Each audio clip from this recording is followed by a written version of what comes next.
I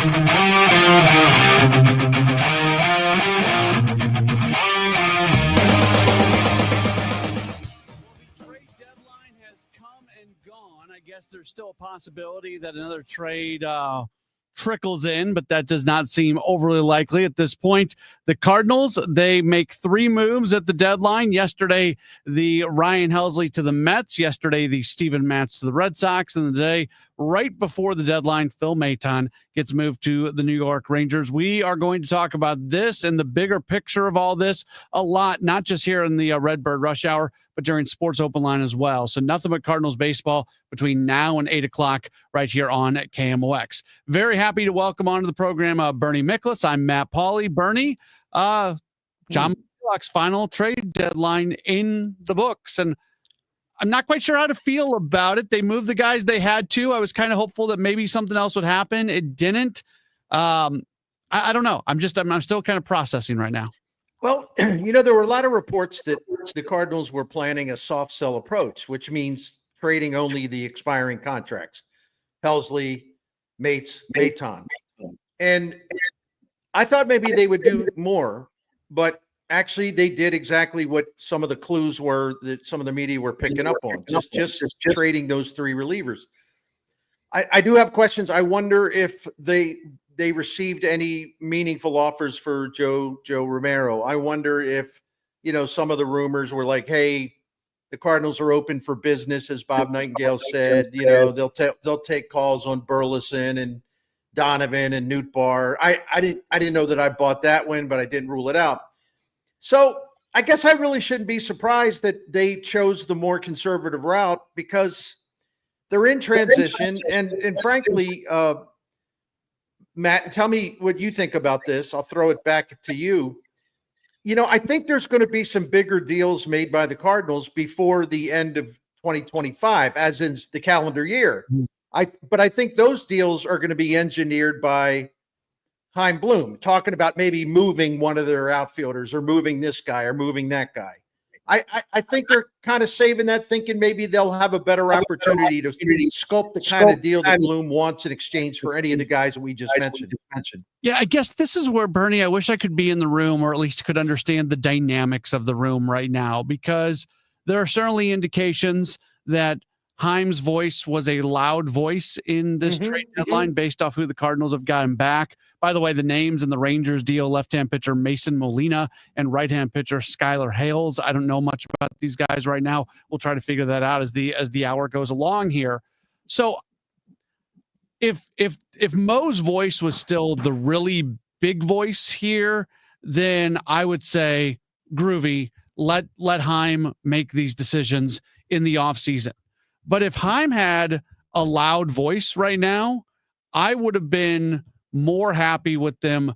I've talked about clearing redundancies. There's too many darn redundancies on this roster, and that's where I would have liked them to do something now. Yeah, I don't know. I'm still kind of processing. No, I know what you mean. Did I say the New York? Did I say the New York Rangers when I meant the Texas Rangers? I meant the Texas. Yeah, Rangers. You did. That's all right. Okay. I do that kind of stuff all the time. All right. Far be it for me to correct you on the spot. That's okay. We got a message in there. So Jeff, thank you for correcting me. I'm fine with that. I'm looking, by the way, real quick. I'm looking for some who these guys are. The Rangers. Do I see anybody on the? I see Mason Molina as number 27, their top prospect list. And then I see Skylar Hales. Molina's a lefty. Skylar Hales is a righty. He's the number 28 prospect on the Rangers top 30, according to MLB Pipeline. Hales is at AAA, so he's somebody we could see sooner than later. Yeah, not an overwhelming return, really, because everybody kept telling us that Phil Maton was in great demand. Apparently not. I mean, seriously, apparently not, which I don't understand, frankly, because, I would have listened as much as I, ripped John Mozeliak, right? I got to believe that if there was a better offer out there for Phil Maton, he would have jumped on it, unless Chaim Bloom and his guys say, no, these These prospects are really good. They're kind of sleepers. They got great quality. I don't know. Like to you, what you said a couple minutes ago, it's confusing. And that's one thing about this deadline I just couldn't stand.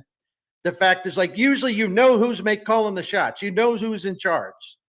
The deadline by committee is not the best way to go. But I 100% agree with you, Matt, that Chaim Bloom's impact was obvious when it came to choosing the prospects they got from the Mets, choosing the prospects that they got for Mats. I mean, there's no doubt in my mind, Bloom basically pulled the strings on that in terms of what the return was. Yeah, I think so. Both from a individual standpoint, even a profile standpoint. Two things. First off, I do wonder if there's always that sweet spot, Bernie, when you're going through this time where you jump too soon, you don't get enough. You jump too late, people have moved on. And that would be the only thing that I would worry about with Phil Maton. Did they let this play out so long that all these teams got these relief pitchers? Because a lot of relief pitchers got moved to the deadline. But at the same time, let's not ignore the fact that as good as Maton has been this year, it took into spring training for him to get a job from the Cardinals. There was zero interest across Major League Baseball for him in the offseason, even with his performance this year. Maybe there's just not, maybe people view him as somebody who isn't going to really help from like a postseason perspective because of his profile. I don't know. I mean, that's a good theory because we're looking for theories.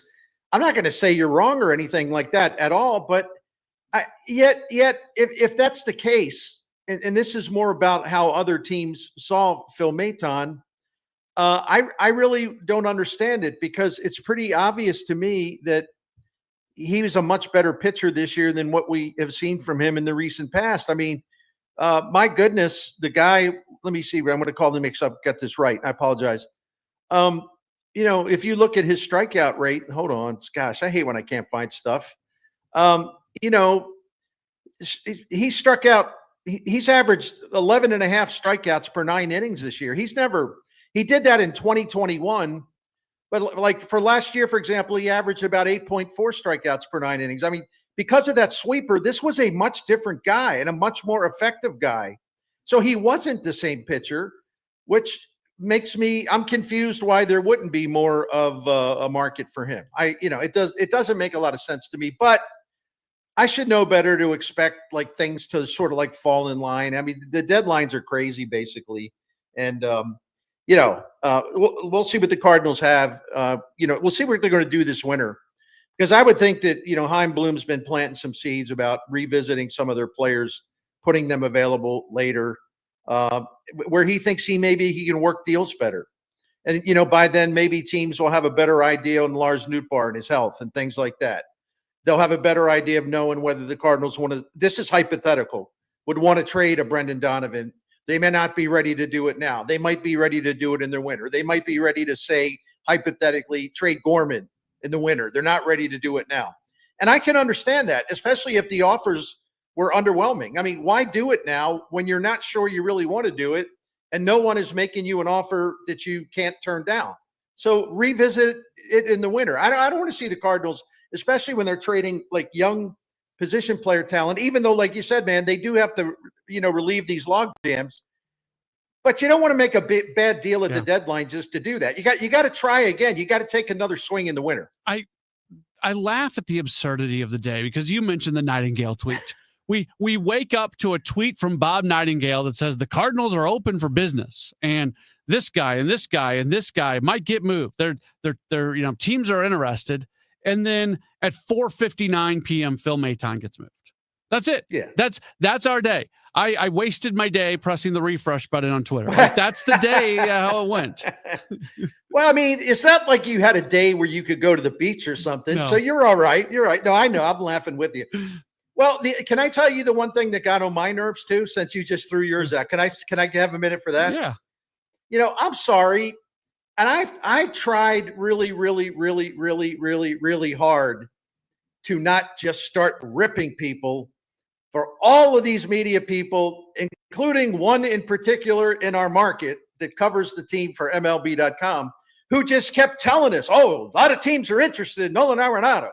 Oh, the Arenado deadline day, there's teams interested. Everybody's saying, there's teams interested in Arenado. How many media people nationally, especially, bloggers and such, we're just constantly churning these stupid Arenado rumors. Yeah. I was really surprised when it was done locally by a writer that I really, really, really respect. We all have bad days. I have many of those. But there was never going to be a deal for Nolan Arenado, especially, not to be cruel, but the man's bat is dead. It's just dead. And he's 34 years old. His numbers are just cratering. His defense is good, but if you look at fielding run value, it's actually down. And he's 34. He's got 2 years left at $42 million, and he's got a no trade clause. So how does that up to? Hey, there's a lot of teams that want Nolan Arenado. I don't know. I cannot stand this kind of stuff when it's so patently ludicrous. Why do people get caught up in this beeswax? I don't get it. We're late for a break, but let me read this one tweet from John Heyman, and we'll go from there. John Heyman 7 hours ago tweeted out, Miles Miklasz recently changed his mechanics and had 3 miles per hour to his fastball, so he may be of interest. We'll leave it at that. I got to tell you, I laughed at that one too. Okay. And of course, everybody starts chasing the tail. Then you have people in the blogosphere covers the Cardinals. Oh my gosh, the Cardinals could actually get rid of Miles Miklasz. At what point? Why would it matter? A team that traded for him is going to say, "Look, we've got some popcorn. We have too much popcorn at our stadium. We'll send you a few cases. That's all you're getting." But people are like hyperventilating over this. That's Bernie Miklasz. I'm Matt Pauley. We got a lot more of this to come. It's the Redbird Rush Hour on KMOX. We all hear the radio ads about the IRS. They tell you to be afraid, to be scared, and they try to frighten you into calling. I'm not here to do that. Tax Relief Advocates is different. TRA is here to tell you that if you owe money to the IRS, whether it's $5,000, $50,000, or $500,000, we have a solution. It doesn't matter if you're sitting in your car, at work, or with your kids. No matter where you are, call now. 800-575-9834. Don't lose hope. TRA can eliminate or reduce what you owe to the IRS. Generous programs are now available that can give you a fresh start. Our passion is taxes and helping individuals fix their IRS problems. We have over 1,000 5-star reviews on Google and an A+ with the Better Business Bureau. You don't need to be afraid of the IRS any longer. End your tax nightmare today by visiting us online at TRA.com or call 800-575-9834. That's 800-575-9834. Tax Relief Advocates. Real solutions for real people. You ever try fixing your car and realize you're missing that one part? Yeah, been there. That's why eBay's my go-to. They've got millions of parts, guaranteed to fit. I'm talking brake pads for when yours have seen one too many miles of stop and go. Oil filters, because you don't mess around with your engine care. Even got this cold air intake on my watch list. I might just go for it. To keep the ride cool and your DIY streak hot. Find all the parts you need at prices you love. Guaranteed to fit every time. eBay. Things people love. Eligible items only. Exclusions apply. Eat up, buddy. It's almost time for school. You take charge of your home. You take charge of your work. Don't forget to take charge of your gut health too with Nature Made Probiotics. Nature Made has clinically studied probiotics that work with your digestive tract's natural bacteria, so you won't miss a beat in your daily routine. Find us in the vitamin aisle. These statements have not been evaluated by the Food and Drug Administration. These products are not intended to diagnose, treat, cure, or prevent any disease. Traffic from the MichaelsFlooringOutlet.com Traffic Center. Well, it's still got our eastbound 44 incidents out there. This traffic reports the service of the Penn Mutual Life Insurance Company. Right lane still closed. Eastbound 44 west of Antire. Traffic's jammed east of 109 there, and then eastbound 44 east of Lindbergh. Just the right lane closed now. A shorter backup there, a short slowdown westbound at that scene, and then from Bowles to west of 141, westbound 44 is heavy as well. Westbound 64 Kings Highway out to Big Bend is crowded from Clarkson all the way to the Boone Bridge, 364 to 70. The heaviest part there. South 170 bogs down south to Delmar. Eastbound 64 east of Clayton Warson through 170s heavy. Southbound 270 Olive down through Ladue, south of Clayton Road through Manchester, a little off the pace. Southbound 55, Gasconade Bates, a little busy. Still sort of slow midway down from M through Highway Z. Eastbound 64, still backed up most of the way from 255 to 159, and westbound still heavy through Greenmount.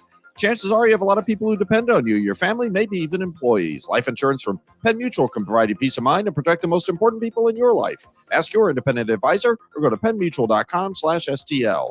I'm Roger Brand in the MichaelsFlooringOutlet.com Traffic Center. You're listening to the Redbird Rush Hour on 1041 KMOX. It's our trade deadline edition of the Redbird Rush Hour right here on KMOX alongside of Bernie Miklasz. I'm Matt Pauley. Great to have you with us. We're seeing the viewer number right now, and it's about as high as we have ever seen. So we welcome all the people who are maybe trying us out for a first time. We are here every weekday night at 5 o'clock. And also we have the Gas House Gang here on KMOX during the 12 o'clock hour. For those of you who love Bernie, which would be just about everybody who's watching right now, Bernie's available over at STL Sports Central, both written and video content. And he's part of the Cardinal Territory podcast with Katie Wu, who was all over this thing today. And also the Seeing Red podcast with our good friend Will Leach. So lots of ways for you to take in Cardinals-related content, and this is a really good time for it. Bernie, I always tell Matt, let me throw something at you. I want to compliment you because when we looked at who the Rangers gave up for Phil Maton, and you mentioned, well, that Skylar Hales guy it's a 28th prospect, the Rangers, number 28 in the pipeline. And you say, okay, like I said, well, it seems underwhelming to me. But as you pointed out, Hales is at AAA, right? Yeah. And this is a guy that was the third reliever taken in the 2023 draft in the 4th round. So he's drafted early. And he throws between like regularly 94, 97, but he hits 100 miles per hour. So he's got nasty stuff. I'm not sure why he's rated so low unless the Rangers have a lot of prospects. So listen, man, I'm not sitting here trying to pretty something up about the Cardinals and who they traded for it and acting like, they just got the next Lee Smith or something. I'm not doing that. But once again, this fits a pattern, and I call it the Chaim Bloom impact. There's no question about it. Power arms, power arms, power arms, power arms. Get as many as you can. So there is a theme to what they've been doing in the draft and even in the trade deadline. Get the power arms. We need to increase our strikeout capability. We need guys who have stuff. And like this Skylar Hales guy fits that. And the lefty that they got in this deal, Mason Molina, he's a guy who has been, he had an injury in college, but he's a guy that's been ratcheting up his velo as well. And he's a lefty, so we'll see. But I like the fact that, they got a guy in AAA. The Cardinals, he'll go to Memphis for a while, but I mean, he can sling it about 98 miles an hour. I like that because to me, that's a Chaim Bloom pick right there. Yeah, his numbers at AAA this year are pretty ugly. He's got a 15.95 ERA in 7 games. Well, that ain't good. No, that's bad. But he got called up from AA where he had a 5.26 ERA. So there's a lot more to it than just that. Everything you said is absolutely correct. And again, this is you're giving away rentals. You're going to get lottery tickets. You see a guy who throws hard but has a 15 ERA. That's a lottery ticket, Bernie. Right. So I think they're looking for a profile more than anything that has to do with stats, right? Because Chaim Bloom and Rob Cerfolio and Matt Pierpont, who's the pitching coordinator, I think they're really confident that they can make guys better. And let's face it, in a short time, they made guys better who were pitching at Memphis. They really did, if you think about it. There's been a lot of an improvement because you and I and everyone else is talking about how good those younger or less experienced relievers have been coming up from Memphis this year. I would say Chaim Bloom's crew had a lot to do with that. That was the whole point of hiring him and having him hire people that are really good about identifying how to make people better. Yeah, and the clock starts now, Bernie. Like right. we give all these guys compliments based off their track records, which are very legitimate, and we've seen a little bit of it done here since they've taken over. But now, right now, with the draft having just taken place and now the trade deadline right now and this influx of young players in the minor league system, this is when we can start judging this regime on how well they can develop players. Yeah, and, in the trades yesterday, the Cardinals, they got 3 guys that now immediately entered their top 30 prospect list at MLB Pipeline. Baez, the infielder they got from the Mets, who's got a lot of ability for and such a young guy. And the one pitcher, God, I never have these names in front of me when I need them. The guy that Nate Dome, is that it? Yeah. That's right. So Baez goes into the Cardinals pipeline at number 6. That's good. Dome's number 15, and then Blaze Jordan, whom Chaim Bloom drafted when he was running the Red Sox. He drafted him at 17 years old out of high school because the kid's got raw power, crazy power, and Chaim Bloom loves this guy. And so I smiled last night when I saw who they got from Mets, because this is a guy that Chaim Bloom really likes. And listen, people can talk about, well, what about Mookie Betts? I'm not talking about that. Yeah. I'm talking about Chaim Bloom took over the Red Sox farm system when it was ranked 29th. By the time he left and coming into this year, where all of these guys were, graduating the minors, it was in the top 3. He has an eye for identifying young talent.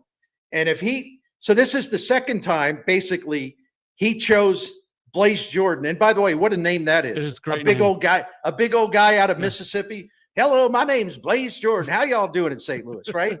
But no, he's having a really good breakout season at AAA. A few years back, he had terrible, terrible problems with depression and anxiety. He was hospitalized. It really set him back early in the minors. But he is coming on strong, and I thought that was a terrific get for Steven Matz, who was a rental and who had going back to mid-May, had an ERA over 5 as a reliever and gave up a .483 slugging percentage, and he's a rental. So I think getting Blaze Jordan, a guy that Chaim Bloom clearly has a good feel for, I like that one. I do. That's Bernie Miklasz. I'm Matt Pauley. We are doing a trade deadline day edition of the Redbird Rush Hour here on KMOX. Wake up informed. Wake up empowered. Wake up to Total Information AM, your morning must. Hi, this is Debbie Monterey. I'm Megan Lynch. This is Tom Ackerman. From local news to breaking headlines to weather, traffic, and the stories that matter most, we've got you covered before your first sip of coffee. Expert analysis, bright perspectives from the people you trust. Total Information AM, your day starts here. Mornings beginning at 5 on 104.1 FM, KMOX. Hey, Bernie Miklasz here, proud to speak on behalf of Saliga Heating and Cooling, a Daikin comfort dealer that's been serving St. Louis family since 1927. The same family, Saligas, 4 generations. Dan Saliga doing it now, upholding those high standards of the family business. Again, 1927, so they've been doing this about 100 years. Think about the credibility and the trustworthiness you've earned when you've been taking care of St. Louisans of all these generations for nearly 100 years. And more people keep calling you for help, including the Miklas's. We've been calling Saliga for about 16 years now, and wonderful experience every time. We always say, well, we don't want any problems with our heating and air conditioning, right? We don't want that. But thank goodness we have Saliga to help us out when we do. In our experience, Saliga Heating Cooling has always looked for low-cost solutions for us to save us money. They're not trying to hustle us, not trying to upsell us. We have come to really love their honesty, their knowledge, professionalism, how prompt they are. And take a look, go to SaligaHeatingCooling.com and take a look at the Priority Club. It's a maintenance program. It's going to save you money in the long run because it extends the life of your current equipment. A lot of times when they check your equipment in the maintenance check, they'll discover a little problem that's nothing. It's insignificant. They take care of it on the spot, no problem. But it doesn't become a bigger and more expensive problem later. So take a look at that Priority Club. I highly recommend it. Go to SaligaHeatingandCooling.com. That's SaligaHeatingandCooling.com. Thank you. Selling your car online sounds easy. Snap a few pics, list a price, then what? Wait weeks, haggle with strangers? At Suntrip Ford, we actually make it easy to sell your car. Visit Suntrip Ford Kirkwood or Westport, and our expert appraisers will give you a fast, fair offer on the spot. Or skip the trip and get an instant quote at SuntripFord.com. No guesswork, no games, just the best price. Visit SuntripFord.com today. Get more at Suntrip Ford. Viking, committed to exploring the world in comfort, offering small ship experiences with a shore excursion included in every port and programs designed for cultural enrichment. Discover more at Viking.com. That's Viking.com. 5:31, we've got clouds. It is 78 downtown at the Arch. And right now, the Cardinals are holding a news conference to talk about the trade deadline. We'll certainly bring that to you coming up on Sports Open Line. Mayor Kara Spencer reacts to the indictment of St. Louis County Executive Sam Page. It's a sad day, certainly. I was certainly sad to read that. It breaks down trust, much needed trust in municipal government. Spencer says she is unfamiliar with the evidence against Page. The county executive faces 4 counts, including misusing public funds and stealing related to an anti-Prop B piece of mail the county sent out this spring. Missouri Senator Josh Hawley is speaking out after a tongue lashing from President Trump. Mr. Trump went to social media calling Senator Josh Hawley a second-tier senator. This comes after Hawley was the lone Republican voting in favor of a bill that passed in committee banning stock trading and certain investments by members of Congress, the president, and vice president. However, the ban would not go into effect until those politicians win a new term in office, something President Trump cannot do because he's limited to only 2 terms by the Constitution. Hawley tells Fox News. Well, I think that the president, a number of people who are opposed to banning stock trading had said to the president that he would be covered by the bill. He'd have to sell Mar-a-Lago and sell assets.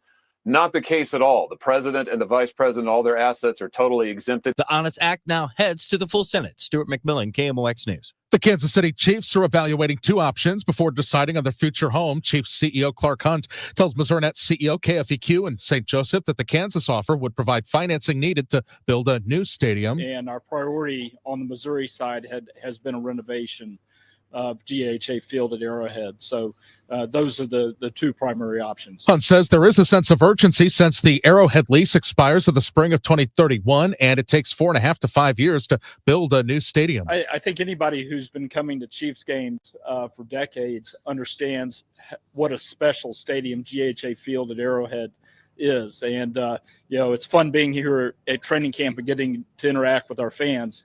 And I certainly hear from them in terms of their thoughts. Hunt says the Chiefs have to make a decision that's best for the team's fans and the organization's future, and he says they're intent on getting that right. Compared to other states, nursing homes in Illinois are ranked at the bottom for quality of care in the latest comparison by U.S. News and World Report. Kelly Richards, Illinois State Long-Term Care Ombudsman, says staffing is a key issue. Wait times are issues, food.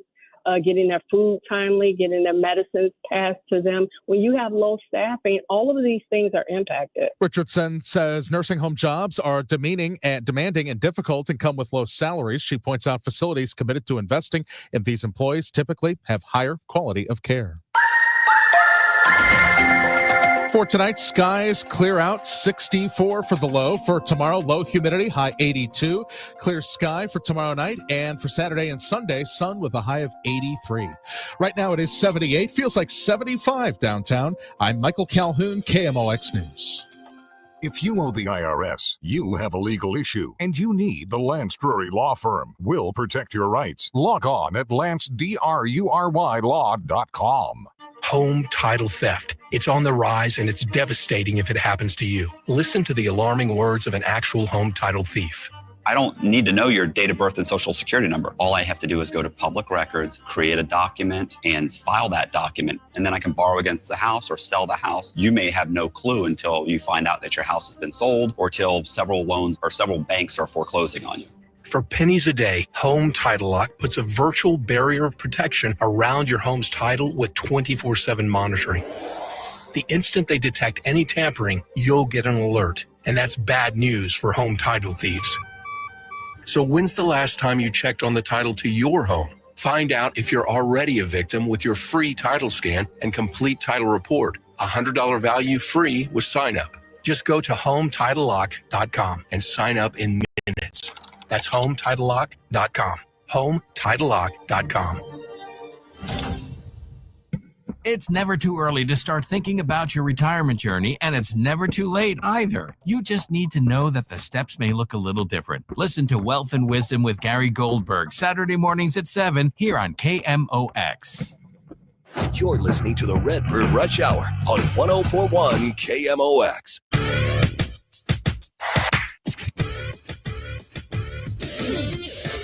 It's the Redbird Rush Hour right here on KMOX alongside of Bernie Miklasz. I'm Matt Pauley. By the way, John Mozeliak is speaking with the media right now. We plan to play some of that audio for you during Sports Open Line. So if you want to hear what he had to say about this trade deadline, we'll have that for you. I was just kind of listening in a little bit during the break, and I heard him saying that they weren't overwhelmed by any of the offers they had for the position players, and that's why none of them got moved. It is time for our Game Day Men's Health Peak Performer. Games Day Men's Health, get back to the top of your game. Bernie, I'm not going to do it based off what he's done this year, but just in appreciation of everything that he's done. Going to go with Ryan Helsley because he leaves the Cardinals as somebody who led the National League in saves and set a single season record and did all these wonderful things. He's one of the all-time saves leaders in the organization, one of a handful of players to have more than 100 saves with the Cardinals. So this is just an appreciation of Ryan Helsley. And also, I don't know how much this matters to people listening, but as somebody who covers the team and is in the clubhouse, he was an absolute pleasure to work with on an everyday basis. So this is a Ryan Helsley appreciation Game Day Men's Health Peak Performer. Well, I'll co-sign on that one. A totally classy guy. His teammates loved him. He was good at his job. You know, it's a guy that never complained about anything. I think he would go out of his way to help people all the time. And the Mets are getting a really big time class act, so they better take good care of them. I think they'll be really happy with him, the way he handles himself. And you know, it's interesting. You know, he's going there, and although he will close some games, I guess when Edwin Diaz can't go, I mean, he's going to be a setup man to start. You know, that Mets bullpen is ridiculously deep now after some of these trades. Good luck to Ryan Helsley. I think Ryan Helsley is going to be really good in New York. I hate even saying what I'm about to say because I have full confidence that he's going to be good. But sometimes, Bernie, we do see situations where somebody moves out of a certain role and it doesn't fit them. Ryan Helsley's been spending the better part of the last few years with the lights dropping and loud music and a show and everything when he comes in. And now he's not going to have the ninth inning anymore. I do wonder how he kind of mentally, emotionally connects with not being a closer. You know, that's a great thing that you bring up. And as you were talking, I sort of was processing what you said right away and kind of and let me build on that. Think about how Ryan Helsley left St. Louis in terms of, okay, he was, by his standards, his season this year was not close to being dominant as it was last year. There were a lot of red flags, so to speak, nothing really glaring, but you know, strikeout rate down, swing and miss rate down, walk rate up, you know, things like that. And of course, the fastball was just getting smacked around because it was flat. Okay, so maybe one of the reasons why there wasn't people rushing in to get the Cardinals like these incredible offers for Helsley, they had some concerns about him. All right, is he going to be okay? Like, what's up? He wasn't all that hot in St. Louis.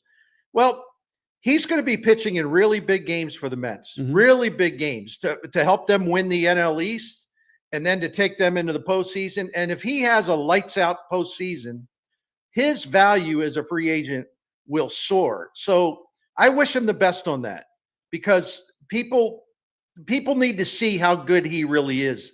He had a little bit of a down year, but he can change that with his performance with the Mets. There's a scenario where Phil Maton is the closer in Texas and Ryan Helsley is not closing in New York. Isn't that weird? Yeah, that's the way things work sometimes. And I wonder what the chances are that one of them or both of them would actually re-sign for the Cardinals. With the Cardinals, it's probably a long shot with Helsley, but I think maybe not so much with Maton. I think there's a good chance Maton's back next year, but they need a guy like that. Last year was Andrew Kittredge. This year's Maton. I think there's a possibility. We'll continue that conversation, but right now it's 5:40. Let's go ahead and get our check of traffic. Traffic from the MichaelsFlooringOutlet.com Traffic Center. This traffic report's a service of Financial and Tax Strategies. Looks like they have everything wrapped up. They cleared that earlier car fire eastbound 44 west of Antire. There's still a jam, though, east of 109 to the Merrimack River. Opens up by the time you get to Lewis, and westbound still slow from Bowles to west of 141. The crash east of Lindbergh looks like it's no longer an issue. Westbound 64 Science Center out to McCausland's a little busy. In the valley's not bad. There's still some slow stuff, 364 to 70. Westbound 70 still has heavy traffic, Riverview through Jennings Station, and it's backed up from A to Z out in Wentzville right now. North 270, a little busy at Dorset and also through 64, but South 270 is cleared out. Southbound 55, barely a slowdown at Bates. On the Illinois side, eastbound 64 is still jammed east of 157, most of the way to 159, and westbound's a little slow at Greenmount. Northbound 170 approaching Natural Bridge 70s heavy. I'm Roger Brand at the MichaelsFlooringOutlet.com Traffic Center. It's the Redbird Rush Hour right here on KMOX. We'll take you with this show till 6 o'clock, and then I'll take over at 6 o'clock solo going to Sports Open Line. By the way, for those of you who are watching the show on Facebook, Twitter, and YouTube, generally we end the stream at the end of Redbird Rush Hour and start a new stream for Sports Open Line. We're having great conversation, people really talking to each other. We don't want to end that, so we're just going to keep the stream going so you don't have to worry about switching streams today. We'll roll right into Sports Open Line at 6 o'clock. Bernie, Doug sends in a message, and I think it's an important part of today. Not that Nolan Arenado was likely to be traded at this deadline. He wasn't, but it does present itself that much more now that the Cardinals have been sellers, and now that they move forward post-deadline having sold. What does this team do in terms of that runway they've talked about, which, I hate using that term, and Arenado's impact? We see this team running into the exact same issues that they had at the start of the year, where Arenado's presence doesn't allow them to play young guys as much as they would like. It's a great question, and the Arenado problem just won't go away. Listen, he feels bad about this. It's not good for him. It's not good for the Cardinals. I would be remiss if I didn't point out, he could have ended that by saying yes to the Astros. He completely miscalculated what the Astros' intentions were, and he basically didn't believe them when they say, no. We are. I know we traded Kyle Tucker. We are trying to win. I'm telling you, we will try to win. Our owner is wired that way, and they were telling the truth. And now he's stuck here in St. Louis. I mean, it's really a shame, and I bet you he would do it differently this time. However, that doesn't change the reality of the situation, which is a bad situation. I'm not saying he's a bad guy, but he is done as a major league hitter, and his defense is good, but it's not great as it used to be. No one's going to give you $42 million for a guy who plays good third base but can't hit anymore. And they're certainly not going to give you any prospects. And Bill DeWitt would probably have to eat the entire contract, just about what's left of it, to get a deal done. So it might start with it's going to be up to Bill DeWitt and Nolan Arenado. Number one, Nolan Arenado can't be so fussy about where he wants to go. I mean, he's not at Nolan Arenado anymore. He's a shell of himself offensively. So he's going to have to relax like his wish list and all that stuff and expand it. If the Cardinals really want to do something to alleviate this and make to get him on the runway as in to another team, well, Bill DeWitt's going to have to step up and eat a lot of that $42 million that's left after this year, because it doesn't get done unless he does that. And I think this will be a big litmus test for Bill DeWitt. I really, really do, because it's the only way. It's the only way you're going to clear space and not have to deal with, okay, what do we do with Nolan Arenado? He's blocking this guy. He's blocking that guy. They could DFA him. I don't think they'll do that, but they could. That's another thing. And sometimes you DFA a guy that sort of draws other teams out of the woodwork. So we'll see. It's not a good situation. There's no easy answer. I feel like, look, at this point, as you said, there's no sign of his bat recovering. It has been in decline multiple years now, and he's having his worst offensive season, both from a baseball card number standpoint and from an underlying number standpoint. So there'd be no reason to believe that, especially here in St. Louis, he's going to be able to come back and turn that around. There were and I'm not saying I thought he was going to get traded. I didn't. Right. There were teams out there that needed a third baseman. The Astros, the Dodgers, the Brewers. Like, there's teams out there that were in the third base market. We did not hear his name legitimately connected to any of those teams, Bernie. And right. If you're willing to eat some of the money in the offseason, where teams are going to have an abundance of options on what they can do at third base, why wouldn't you be willing to eat a whole bunch of that money now, where there's a little bit more urgency to it? Well, exactly. And again, I don't know if anyone was even kicking the tires. Frankly, I didn't believe the media reports. I was highly skeptical. But a bunch of third basemen moved during this trade deadline window, a bunch of them. And, so every time a third baseman moved, it meant among those many teams that were looking for one. All right, they missed out. So that would be the time to go call the Cardinals and say, what about Nolan Arenado? Nobody really did that. So they're kind of at a dead end with this, frankly. I mean, it is. And, with all due respect to everyone else, with the final 2 months of the season, I don't care if, all due respect, Nolan Arenado has a 3-game period where he has 5 hits and hits a couple homers. Oh, wait a minute. Oh, wait a minute. He found something. Watch out. There's going to be a revival. I don't want to hear that. Okay. The die is cast about his decline. It's very extreme, and he's not going to be able to reverse it other than maybe getting hot for a few days here and there. I also don't want to see him controlling his playing time as much as he does. I'm with you, brother. Speak some more. I'll back you up on that. Give him days off and don't let him talk his way into the lineup.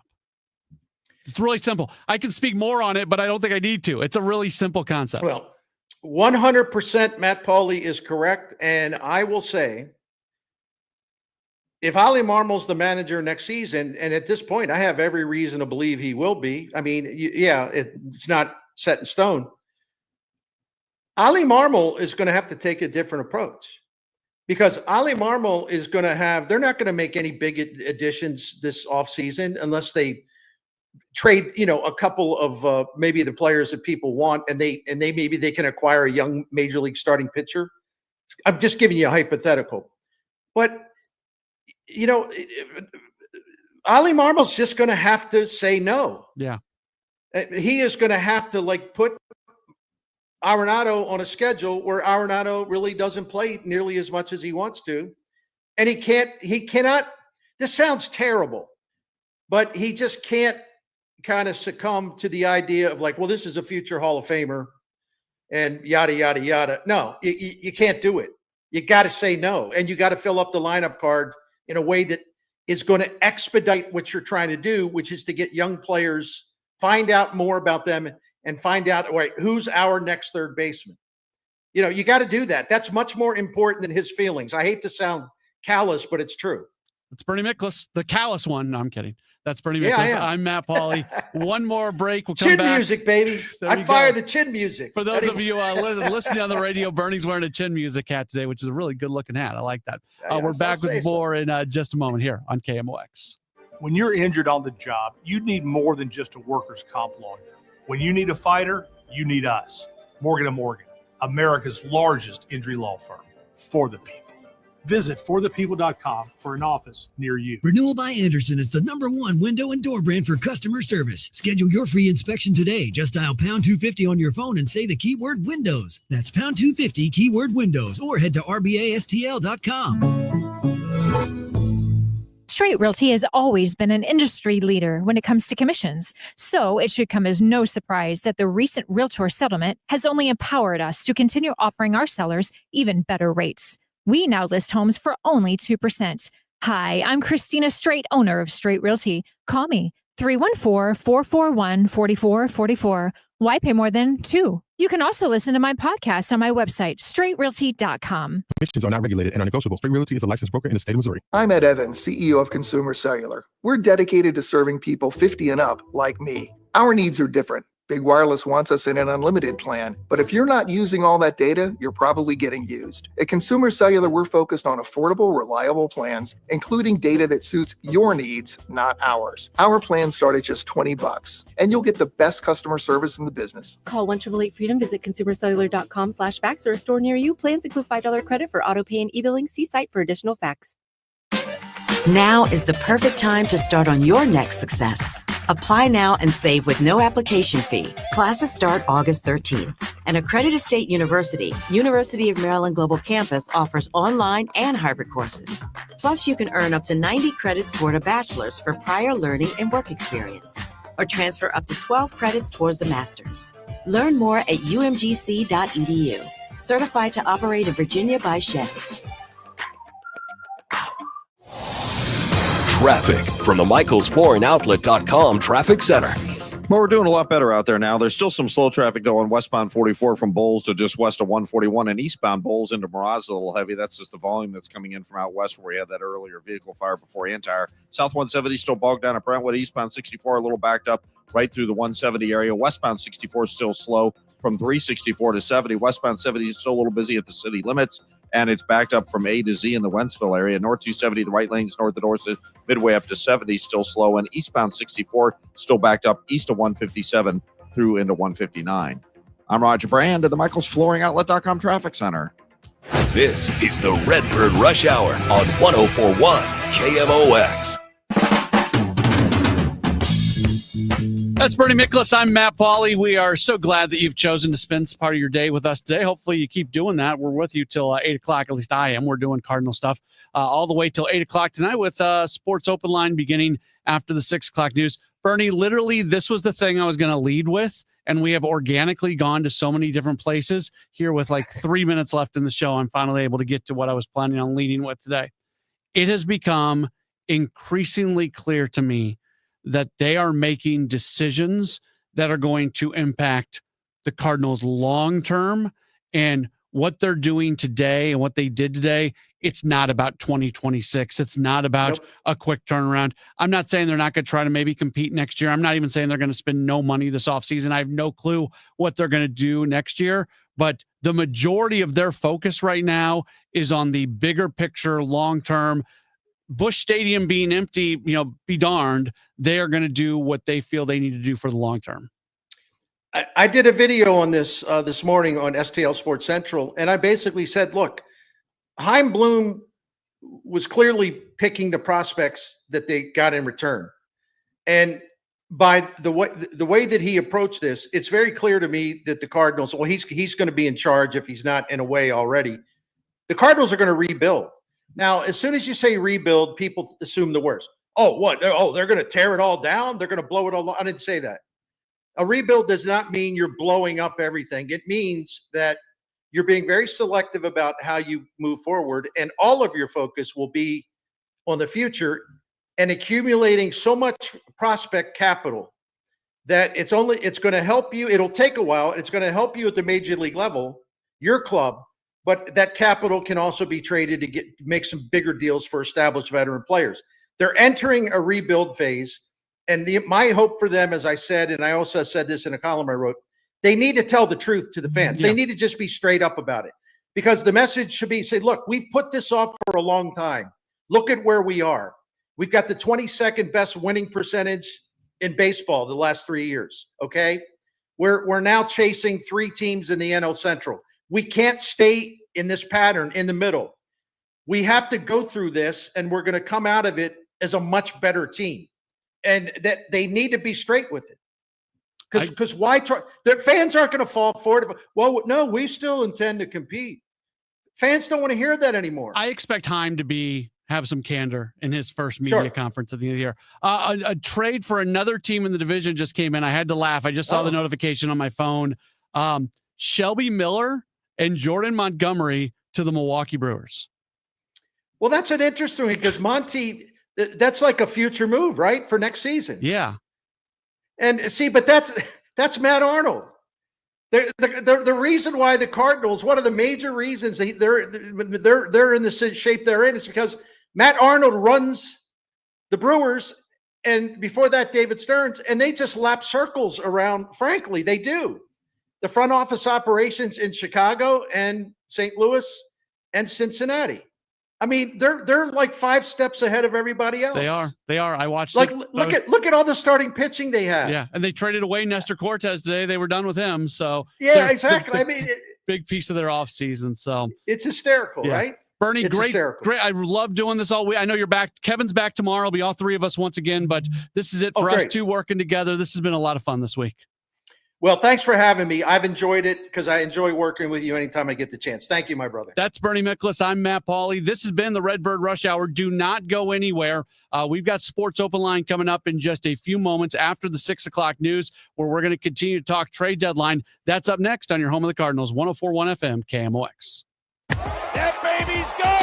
Cardinals fans, FanDuel Sports Network is your home of the Cardinals. That ball was mashed. And there are more ways to watch this season. Holy cow! Subscribe directly to FanDuel Sports Network to stream the Cardinals without blackouts. How about that play. Or watch through a TV provider. Incredible. Including DirecTV, Spectrum, Xfinity, Fubo, and more. He got it. Learn more at cardinals.com/TV. Ball game. It couldn't have worked out any better for the Cardinals.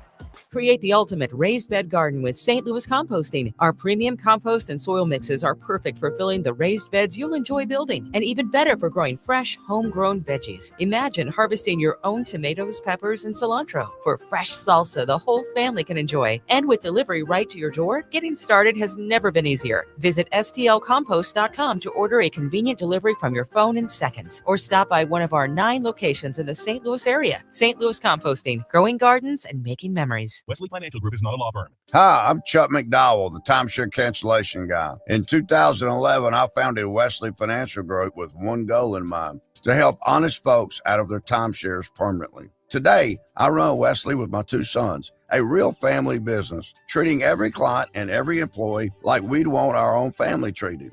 That philosophy has helped us grow into the largest, most trusted timeshare cancellation company in the United States. Fortune magazine even recognized us as one of the best places to work. Why?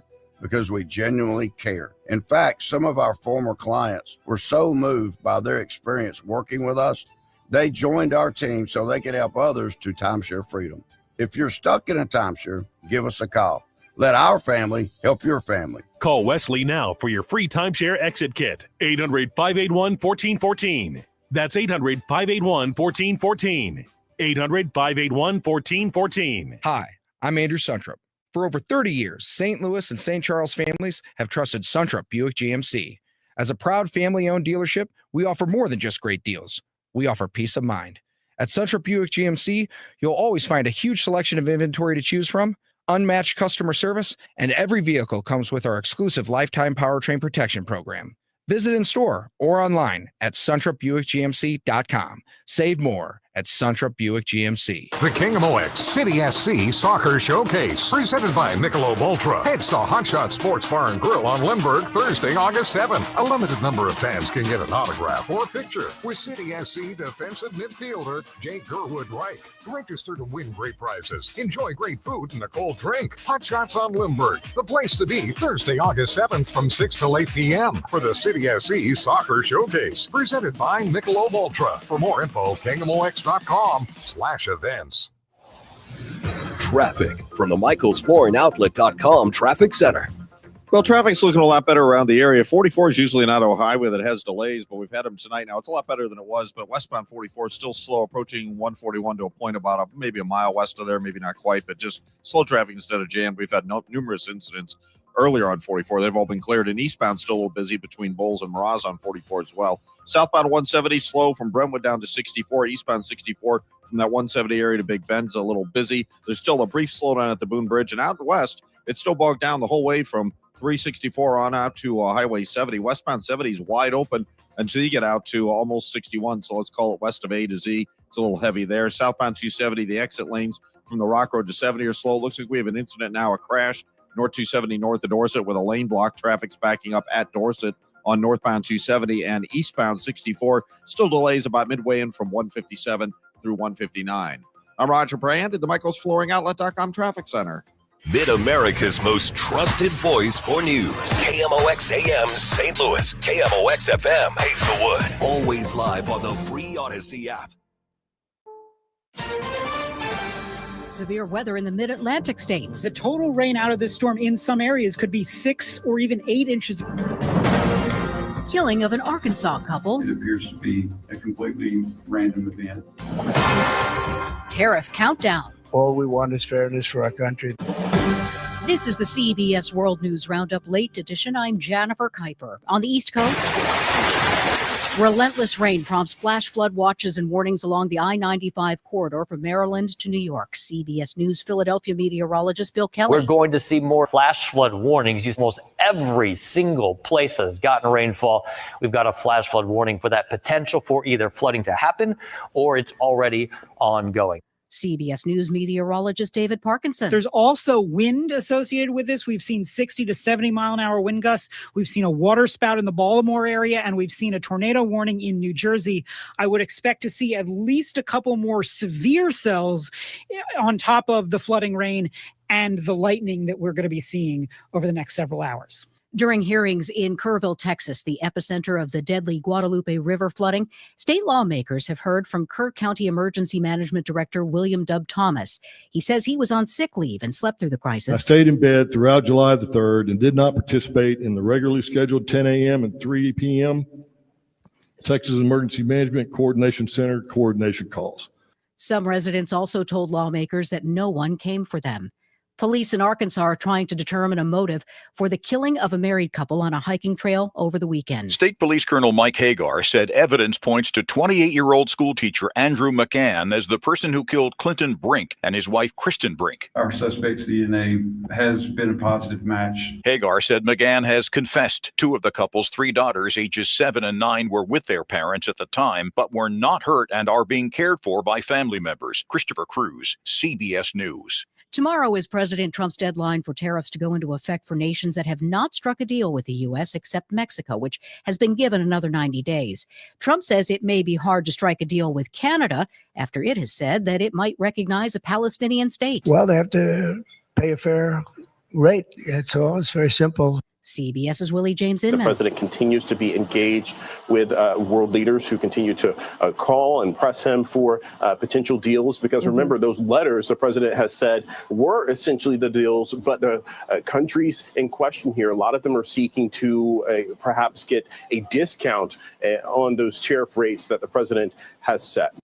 Stocks fell on Wall Street. Now this. Progressive Insurance, with insurance for cars, home, boat, motorcycles, RVs, and commercial vehicles at 1-800-PROGRESSIVE and Progressive.com.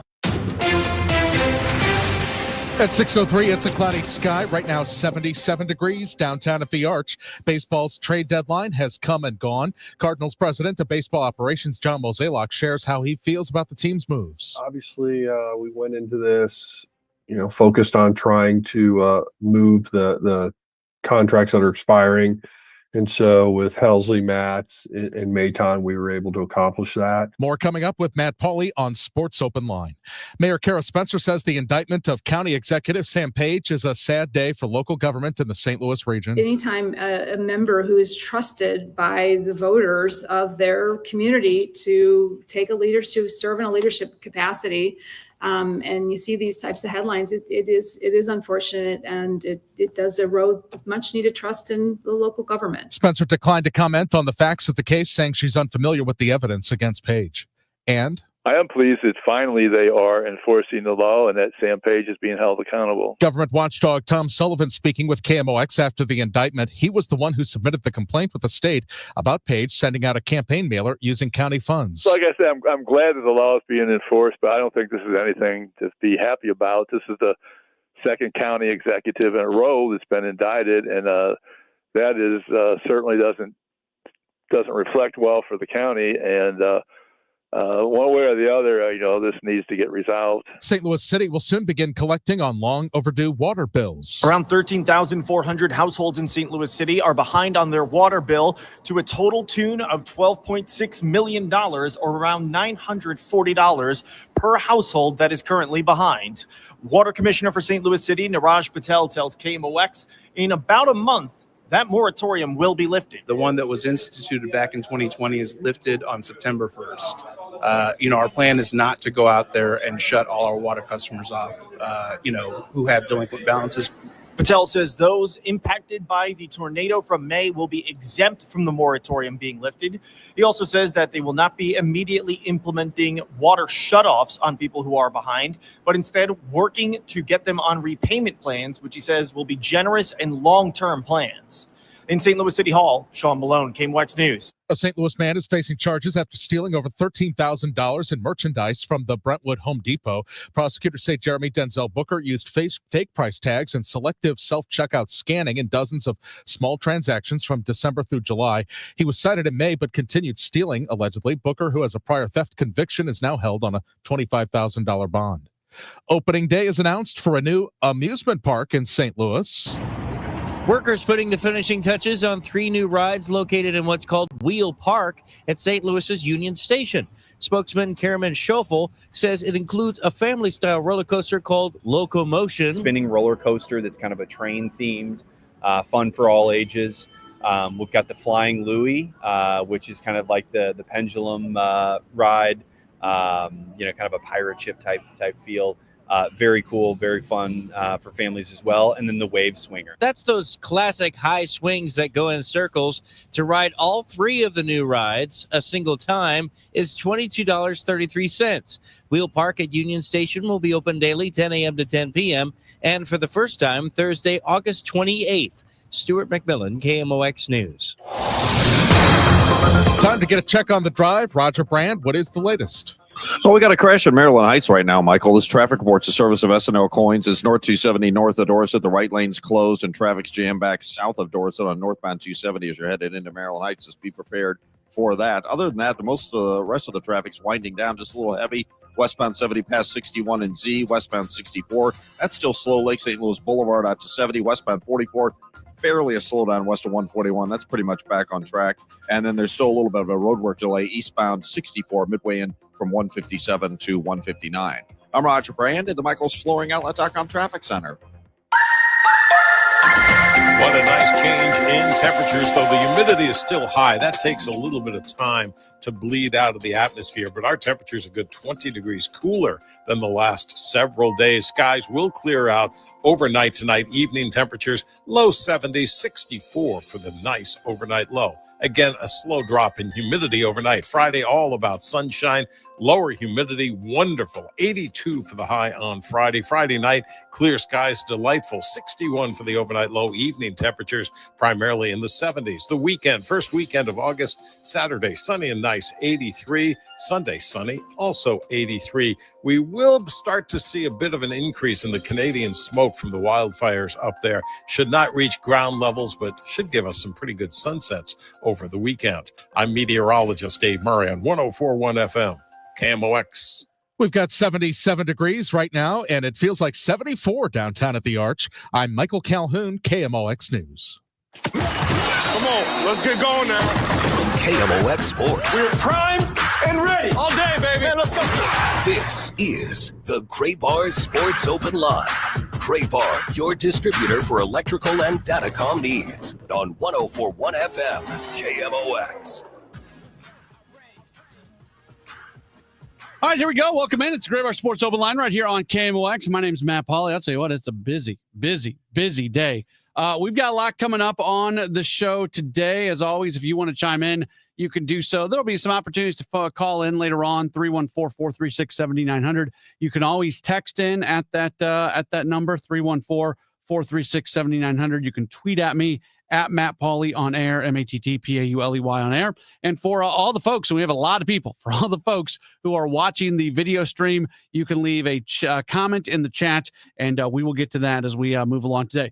John Mozeliak, the Cardinals president of baseball operations, just met with the media on a Zoom. It wrapped up 5-10 minutes ago. We're going to play some of that for you coming up in our next segment. So if you want to hear from Mo and his thoughts on what just occurred with the trade deadline, we'll have that audio coming your way in just a few moments here on the program. Also, we are going to be joined by Brian Walton at 6:35.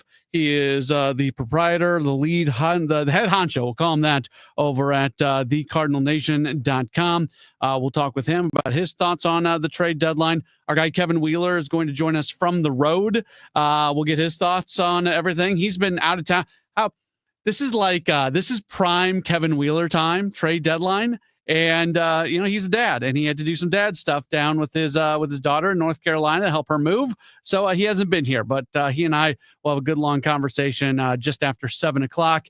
And then I think this guy's going to be making his KMOX debut. For those of you who follow along on the interwebs, I guess you could say, on social media, Kyle Reese, who does a lot of stuff there on He's all over the place. He does podcasts, he writes, he does a lot of stuff, especially focused in on Cardinals prospects. We're going to let Kevin and Kyle onto the program at about 7:35. So we are excited for that coming up in just a little while. So yeah, we've already, you know what? That's the best response we've already gotten as we've got BuckU_TV saying Kyle is a legend. I agree. Kyle is. So make sure to stick around. Kyle's going to be with us at about 7:35. Looking forward to hearing what he has to say. I also laugh. Graham sends in a message. Imagine being a Pirates fan right now. Yeah. So this is where when people really start going off on the Cardinals as being this terrible organization and they don't win anything and they don't know how to run things, yada, yada, yada. I'm not telling you that the Cardinals have been great here recently. They haven't. We've well established the fact that they lost their way a little bit and they're trying to fix that. And the group with Heim Bloom and Rob Cerfolio and everybody, they're doing a lot of work to try to do that. And I give them all the credit in the world. But the Cardinals have a path and the Cardinals have resources, and the Cardinals, I think, are going to be a team that's going to be back winning at a high level in the relatively near future. I can't put a date on it. It's probably not 2026, but we'll just have to wait and see on that.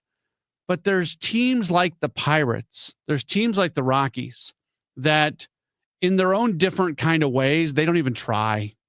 And there's no hope. Pirates have been playing some great baseball here recently. Really good baseball. You can argue it started back when they swept the Cardinals. They just swept the Giants. Pirates have been playing some good baseball since their managerial change. I think they needed a new voice. But you've got an owner there who's not gonna give the resources that's needed. And so there is different levels of, I guess, mediocrity, for lack of a better term. And for some teams, it feels like the mediocrity is permanent. And for other teams, it feels like they are on a path out of it. And I think the Cardinals are a mediocre team right now. But I also think that they are a team that's got a path. Another message coming in on the video stream.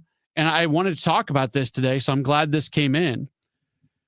So sad, 4545. So with multiple O's, multiple A's, and multiple D's on the old screen name there, says, I feel like John Mozeliak gave up on the wild card spot. Yeah, he did. Actually, he reacted to the way the team was playing, where the team put themselves in a position where it was going to take a remarkable turnaround for them to get to that wild card spot, which I would contend is still not 100% out of the question.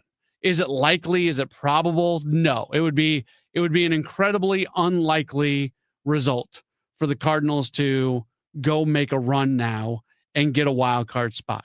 It would essentially take the San Diego Padres falling on their face right after they have a deadline where their major league roster got so much better today.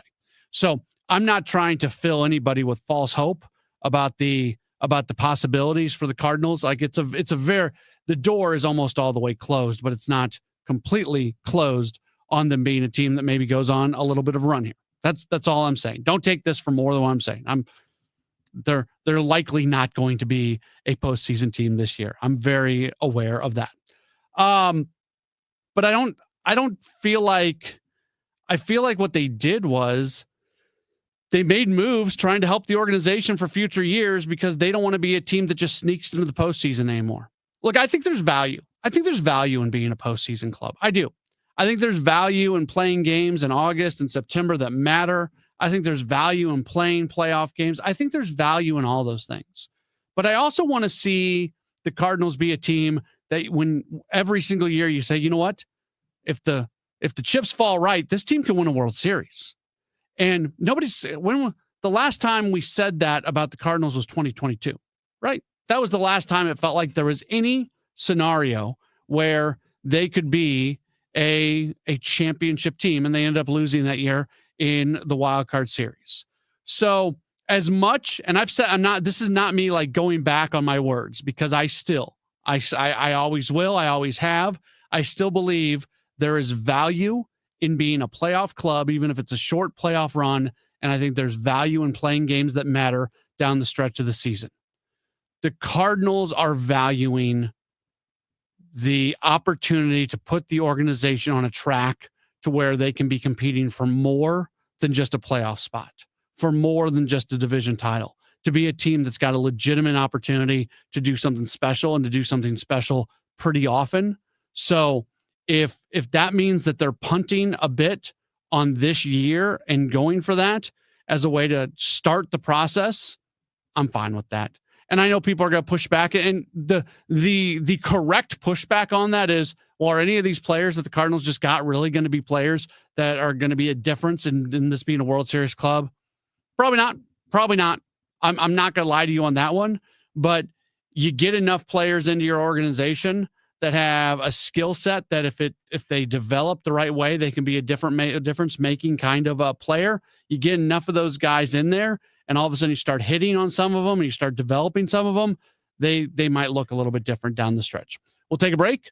When we come back, we are going to listen to John Mozeliak a little bit. He spoke to the media earlier today. That's up next. It's Gray Bar Sports Open Line on KMOX. SNL Coin. We buy gold and silver coins, silver and gold jewelry. Also buying gold filled and silver plates. Before you sell, call SNL. 314-544-3600. 314-544-3600. SNL Coin. You know Gray Bar for electrical parts. But there's one more thing you may not be thinking of us for that can help maximize your next project's total value. Our pre-project planning services are designed to help you win the bid, save on labor costs, and keep your installers productive across your entire build. The sooner you call us, the better. Because when we're there from the beginning, we can anticipate your needs and help you solve problems before they become problems. Yep, Gray Bar does that. We started Neovitin because we wanted to create a multivitamin for ourselves. That's why we focus on quality ingredients and formulas with our multivitamins. Neovitin 50 Plus multivitamins are formulated with over 20 vitamins and minerals. Formulated proprietary blend for the highest quality daily nutritional support. Give Neovitin 50 Plus multivitamins a try for yourself.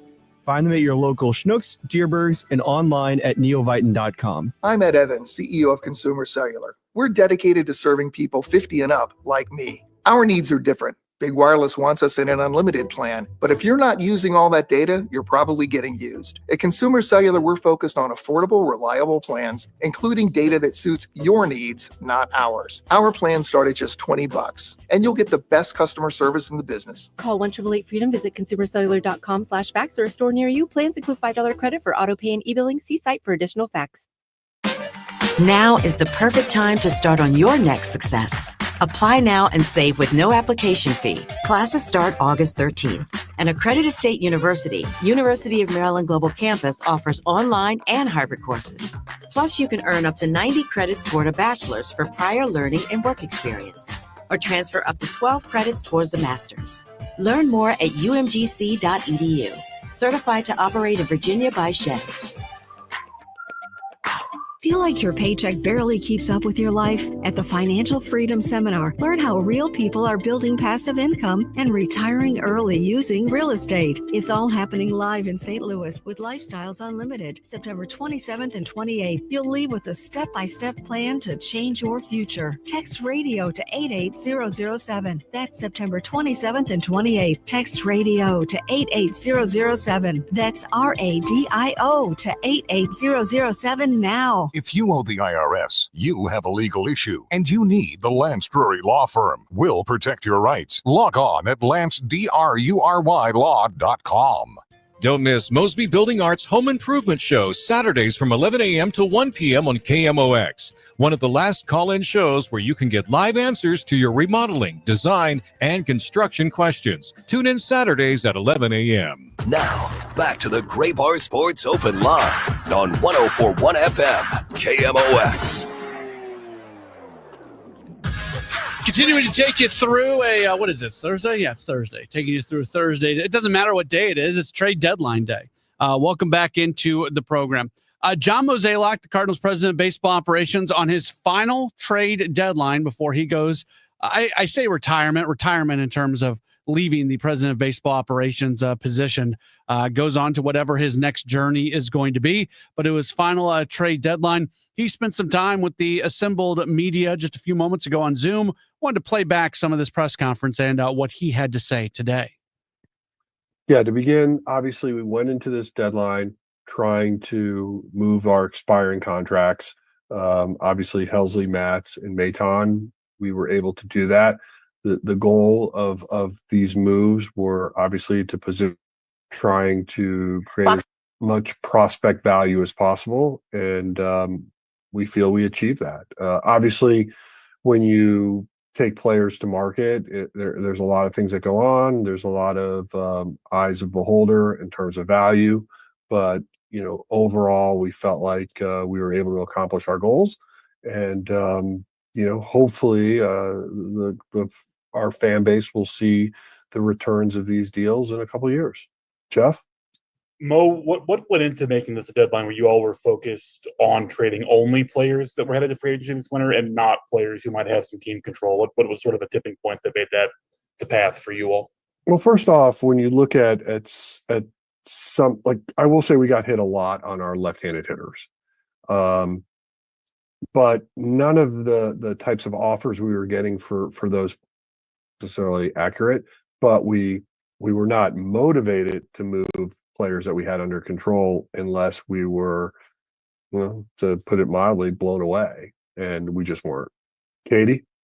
Well, when you look at some of these returns for your rental relievers, what kinds of talent, if any, were you looking to acquire here? I know revamping the player development system has been a priority for this club this year. Yeah, I know this is a cliche answer, but it was, just best talent available. But I will say, we were trying to focus on maybe some young starting pitching. But as you can tell, that was not really our highest level of return.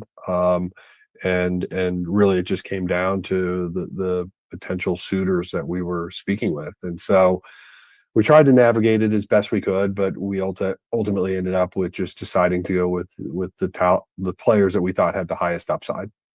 Did you feel like, just based on the contract statuses, all three are pending free agents, that maybe made acquiring a starting pitching prospect a little more difficult given the value of the return? Yeah, I think so. And clearly you can see that there were other closers that were traded that have years of control and their returns were different. But I think net, depending on how you do your own evaluation, I think you would agree that we did pretty well in that trade. We're still planning on competing this year. Obviously, we have a lot of baseball games to play. We expect to try to win as many as possible. But clearly, we did change the look of the bullpen. Now we'll see some guys that come up from AAA, get some different opportunities, and we'll see how that looks. But our goal is still the same. We're going to try to win games. And as far as 26 is concerned? Well, it's hard for me to speak on 26, other than I can say that the goal of this trading deadline period was about the future. And I don't think it's necessarily What overall message do you think this sends to the fan base and to your clubhouse? You still have a lot of veteran guys in there. The fact that you're trading major leaguers for minor leaguers, what message does that send to the veterans in your clubhouse and your fan base? Well, I think, it's not a surprise what we did in the clubhouse. I think players understood that we weren't playing at the level we needed to be on the other side of the ledger, i.e. Trying to add. And obviously the players that we moved were valuable pieces to our team, so they will be missed. But sports, like all businesses, it's about opportunity. And, now some individuals are going to get a chance to do some things that they weren't getting that opportunity to do previously. And so we'll see what they do with it. And, this year we did come in thinking that this was going to be a year where we're trying to create that opportunity for some of our younger players. And now they're going to get more of that. So hopefully they run with it. You have three veterans with no trade clauses. Can you characterize how those meetings went? Did anything change in that, or was it pretty much the same message as you got before the season? No, I would say it was pretty much the same. I think those will all be something that the new leadership can revisit this offseason. Mo, you're going to have the organization is going to have a lot of players moving into that area where they have to be protected in the Rule 5 draft. How much of a role did that play in these acquisitions where you wanted to get guys that didn't necessarily have to go immediately onto the 40-man? I mean, obviously, it's a valuable to not have to put somebody on the 40-man, right, from a prospect standpoint, but it did not necessarily change our decision making. It would break ties, maybe is the easiest way to say it.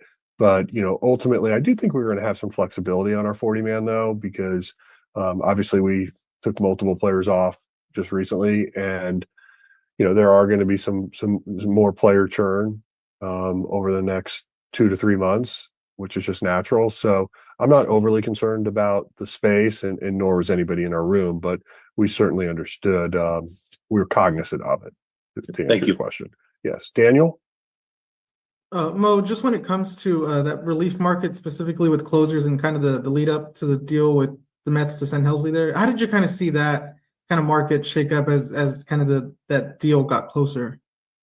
My concern was that there were 4 big name closers out there, and obviously 2 of them had multiple years of control, and then one had 1 extra year of control. And then in our case, Mr. Helsley had 2 months.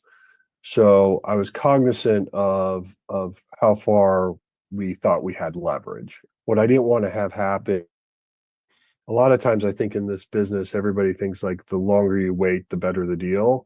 I was scared that the longer we wait, the music might stop and we might still be standing. Mo, have you all made finalized decisions on who's going to take the 3 empty spots on your active roster? Yes, but I'm not in a position to announce because we still have to speak with players and get things moving. Obviously, this deadline expired 41 minutes ago. I think we actually got the Texas deal in with like 1 minute and 8 seconds. So just haven't had time to unpack everything yet. Katie? Mo, to Jeff's point, I know that you will have some backfill to make with the Major League club, but with their current options on the 26-man roster, how do you see the late innings, the 7th, 8th, and 9th being taken? Are there any front runners for the closer job? I would imagine you'll see JoJo get some more high leverage situations. And, obviously we feel like with some of the horsepower we have in that Memphis bull, to see how they do with it. Would it be fair to categorize right now? I know it's so early, but maybe you guys going with a closer by committee to start? Obviously we got to remain constant or consistent with how we use people, but obviously the pattern that Ollie was using prior to this trading deadline, I think everybody in the ballpark knew, like, okay, here's where Maytown's going to get up, here's where Helsley's going to come in. So it will be a little different, but so that's going to take time for those roles to really develop. Thank you. You're welcome. Johnny? Well, you could have traded Helsley last offseason, but you didn't. You pulled him back. Looking back on it now, did you get a better return by waiting, or how do you gauge that? I think that's hard to say. It would be like complimenting myself if I said, yeah, we did better today, but like I just don't know. When we were listening this past off season on him, it was never really that compelling to do it. And part of what we really wanted to do too was try to win as many games as possible. And so keeping that group together, I think, was helpful. You think back to the addition of Mayton and really what he was, so additive to our bullpen. And so, we tried to make a run at this, but with these contracts expiring, this is a rare opportunity to add real prospect depth to your system. And I think we accomplished that. D? Hey, Mo, it's with even how this all went, you create a lot of opportunity in the bullpen, but you have a lot of the same kind of overlaps for playing time with position players, whether because of veterans or because of young guys who play the same. You see that playing out in the next 2 months, and do you think that's something that's going to have to? I know you don't I mean, how do you think this kind of plays out over maybe the next 5 months? And if you need some kind of clarity there still. No, I think you do. I think at some point you're trying to create a lane for someone to be able to just run with it. And, obviously, things happen. Things have a way of opening up over time, but maybe as we think about that question, maybe we reflect on it a little bit more in the sense of like, what does it really mean for next year? Open to it, but the timing just wasn't now.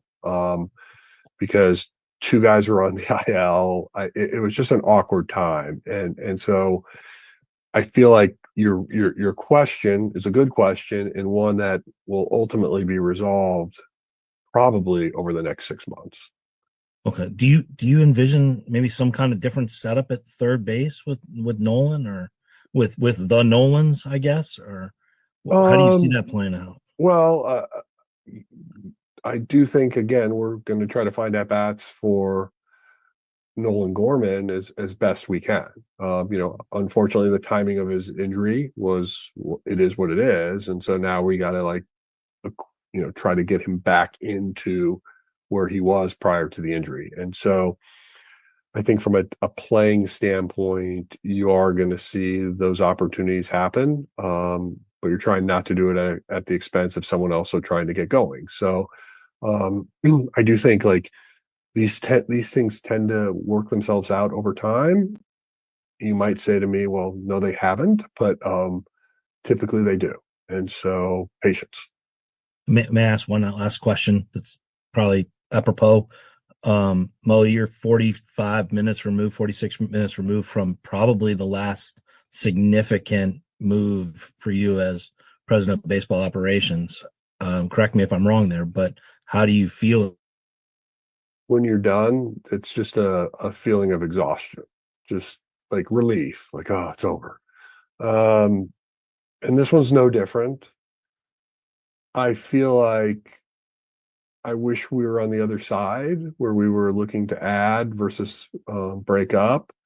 But ultimately, we had to do what was best for the organization. So that part's tough. But, look, when I get off the Zoom, I'm going to clean up my office. I'm going to head home and I'm probably going to have a cocktail. And, reflecting back on what we were able to accomplish, I hope in the end it's viewed in a positive way. And, as trades are not judged on just the moment, but also in time.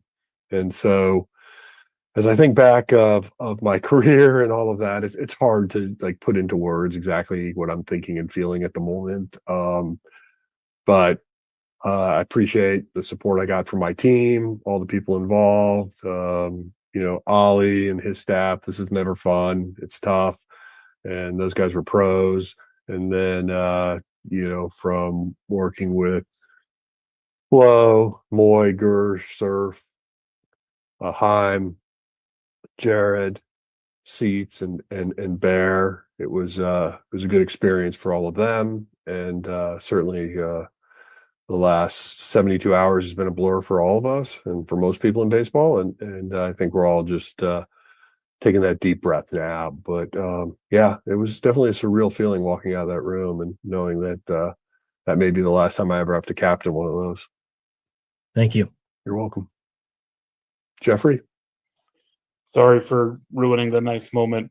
You mentioned that there would not be a desire to block someone's playing time who maybe is looking to get something going. I'm curious if there's a conversation to be had or that has been had with Nolan Arenado about what that looks like at third base. If there's any kind of understanding or expectation that would be maybe more of a timeshare, certainly than it's been at any point in his. Not specifically. I think, obviously we're trying to get Herrera out in left field a little bit more. We're trying to find ways to share the DH role. But all of these things are going to be on the table. And, I think where we are right now at 5:48 p.m., it's not something I'm going to address when I hang up this Zoom. Obviously, that's how we'll approach it right now. Randy? I wanted to ask about any communication with Heim, especially when you're making the Blaze Jordan move. And I know you guys had interest in him, but Heim drafted him and had that knowledge from Boston. Was there any communication with Heim as you traverse these trades? Yes. I mean, look, I just mentioned everybody that was part of the team just now. That was integral part of the decision tree on how we make decisions. But there's also a long list of scouts that participate in this. But that the names I mentioned were actually in the room, and of course, anytime you're dealing with, in the end, when we were trying to do Matt's, we had multiple teams involved with him. But in the end, Boston gave us a player that we coveted, and we did the deal. And had they not, we would have taken that into today, and who knows where that would have ended. But I felt like we had a lot of opportunities to do something with Mr. Matz, but we went with the best deal we had. And I think avoiding the hectic last 30 minutes of this period is also valuable. Even though we did take one down to the wire, and it is a bit stressful. That is outgoing Cardinals president of baseball operations, John Mozeliak, what he had to say. I let that play for a while, honestly, because we're getting all these questions in on the chat, and he was answering those questions. So I'm not really going to address a lot of those questions because John Mozeliak just answered them. I don't need to parrot what he said. So hopefully you were listening along with that. Some interesting things that he said for sure. And we'll revisit some of the things that he said coming up later on in the program. Up next, Brian Walton from the Cardinal Nation joins us as we roll on with the Gray Bar Sports Open Line on KMOX. The Dave Glover Show. If you sit down with me and we talk about who I am, what I am, my values, political, voting record, you're never going to walk away and go, that guy's a bleeding heart progressive. I'm just not stupid. And I just don't take bait. And I just don't do things because you tell me to, or that I'm afraid that if I don't, fall in line or get on the bandwagon, people aren't going to like me. Been there, done that for years. The Dave Glover Show, now on FM, 104.1 FM, KMOX. Rhino Shield is far superior to even the best traditional exterior house paint. Rhino Shield is 8 to 10 times thicker than paint and comes with a 25-year transferable warranty. Rhino Shield is the only ceramic coating company that has been chosen by Disney, This Old House, and 3 times on HGTV's Curb Appeal, where every episode is concentrated on unpainted brick, bonds and seals to stucco, wood, hardy, block, color lock, masonite, and more. No better product for those steel aluminum-sided homes that have become, chalky and tired looking. We coat sloped and flat roofs to extend their lives too. After 15 years, we've got a great reputation and a superior product. As long as it's affordable, why wouldn't you do it? Before you make the costly mistake of painting with traditional paint, you'd be best served to call Rhino Shield today. We are the experts and our evaluations are free. 877-25-RHINO or 877-25rhino.com. Tell them, ladies. No paint, don't Rhino, go Rhino Shield. Never paint your house again. Rhino Shield. Like I said before, tariffs had absolutely zero effect on our equipment pricing. No manufacturer raised their prices. What has affected the pricing is the previous 4 years of these ridiculous mandates. I mean, I say ridiculous, it's shameful. But that being said, if you're told that you need a new system, or your air conditioner is bad, or you're looking to replace your system, if you want a common sense approach which works for you, your family, and your budget. When I say your budget, it never is what you want it to be on this equipment, but common sense approach, 15-20 minutes of your time, and explain to you your options. No Kool-Aid being handed out. I'm Bart Inman. It's Bart with a B, Inman with an I. The easiest way to get a hold of me with the easiest number, Missouri and Illinois, there's only one, 314-293-2600. Remember, 0% financing is available for most up to 60 months. Fantastic deal. God bless. Now, back to the Gray Bar Sports Open Line on 104.1 FM, KMOX. We are taking you until 8 o'clock this night. Nothing but Cardinals talk between now and then as we continue to go through what happened at the trade deadline. The Cardinals moving on from 3 pitchers, Ryan Helsley, Steven Matz, and Phil Maton. They get a number of prospects back. And to talk about that and much more, we're very happy to welcome on to the program. He is the owner of the CardinalNation.com, which is a great website when it comes to the Cardinals minor leagues and prospects and everything that they do. And that's why I wanted to talk to him today. He is Brian Walton. He's on Twitter at @B_Walton. Brian, thanks for your time. How are you? Great, man. Thanks for having me on again. Yeah, absolutely. So we'll get into some more specific stuff, and I know these guys are brand new to the organization, so not a whole lot of people are intimately connected to them quite yet. But what's your general feeling on what the Cardinals have been able to get back here at the deadline? Well, I think, first of all, as you said, they traded away 3 relief pitchers, and that was really the sweet spot of where they were in terms of expiring contracts. There was a lot of talk about position players and other things that were probably low odds of happening. So what the Cardinals did is what most people reasonably expected. And what they did was add 6 prospects, 6 minor leaguers, of which 4 are pitchers and 2 are position players. And 2 position players might be the most exciting, although, on the pitching side, there's a couple of starters and a couple of relievers. A lot of guys that are still in A-ball, so there's development ahead. But on the pitching side, it's very clear that the Cardinals continued the theme that we talked about in the draft, and that was high strikeout guys. 11 point K per 9, 10.5 K per 9, 11.2 K per 9, 10.9 K per 9. So these guys are guys that obviously need to continue to refine a pitcher too, but have shown the ability to collect strikeouts. And this is really a new thing for the Cardinals organization, that they're really stressing this. Yeah. So how much is this connected to what Chaim Bloom wants moving forward? Is this the immediate impact already of kind of his baseball philosophy, do you think?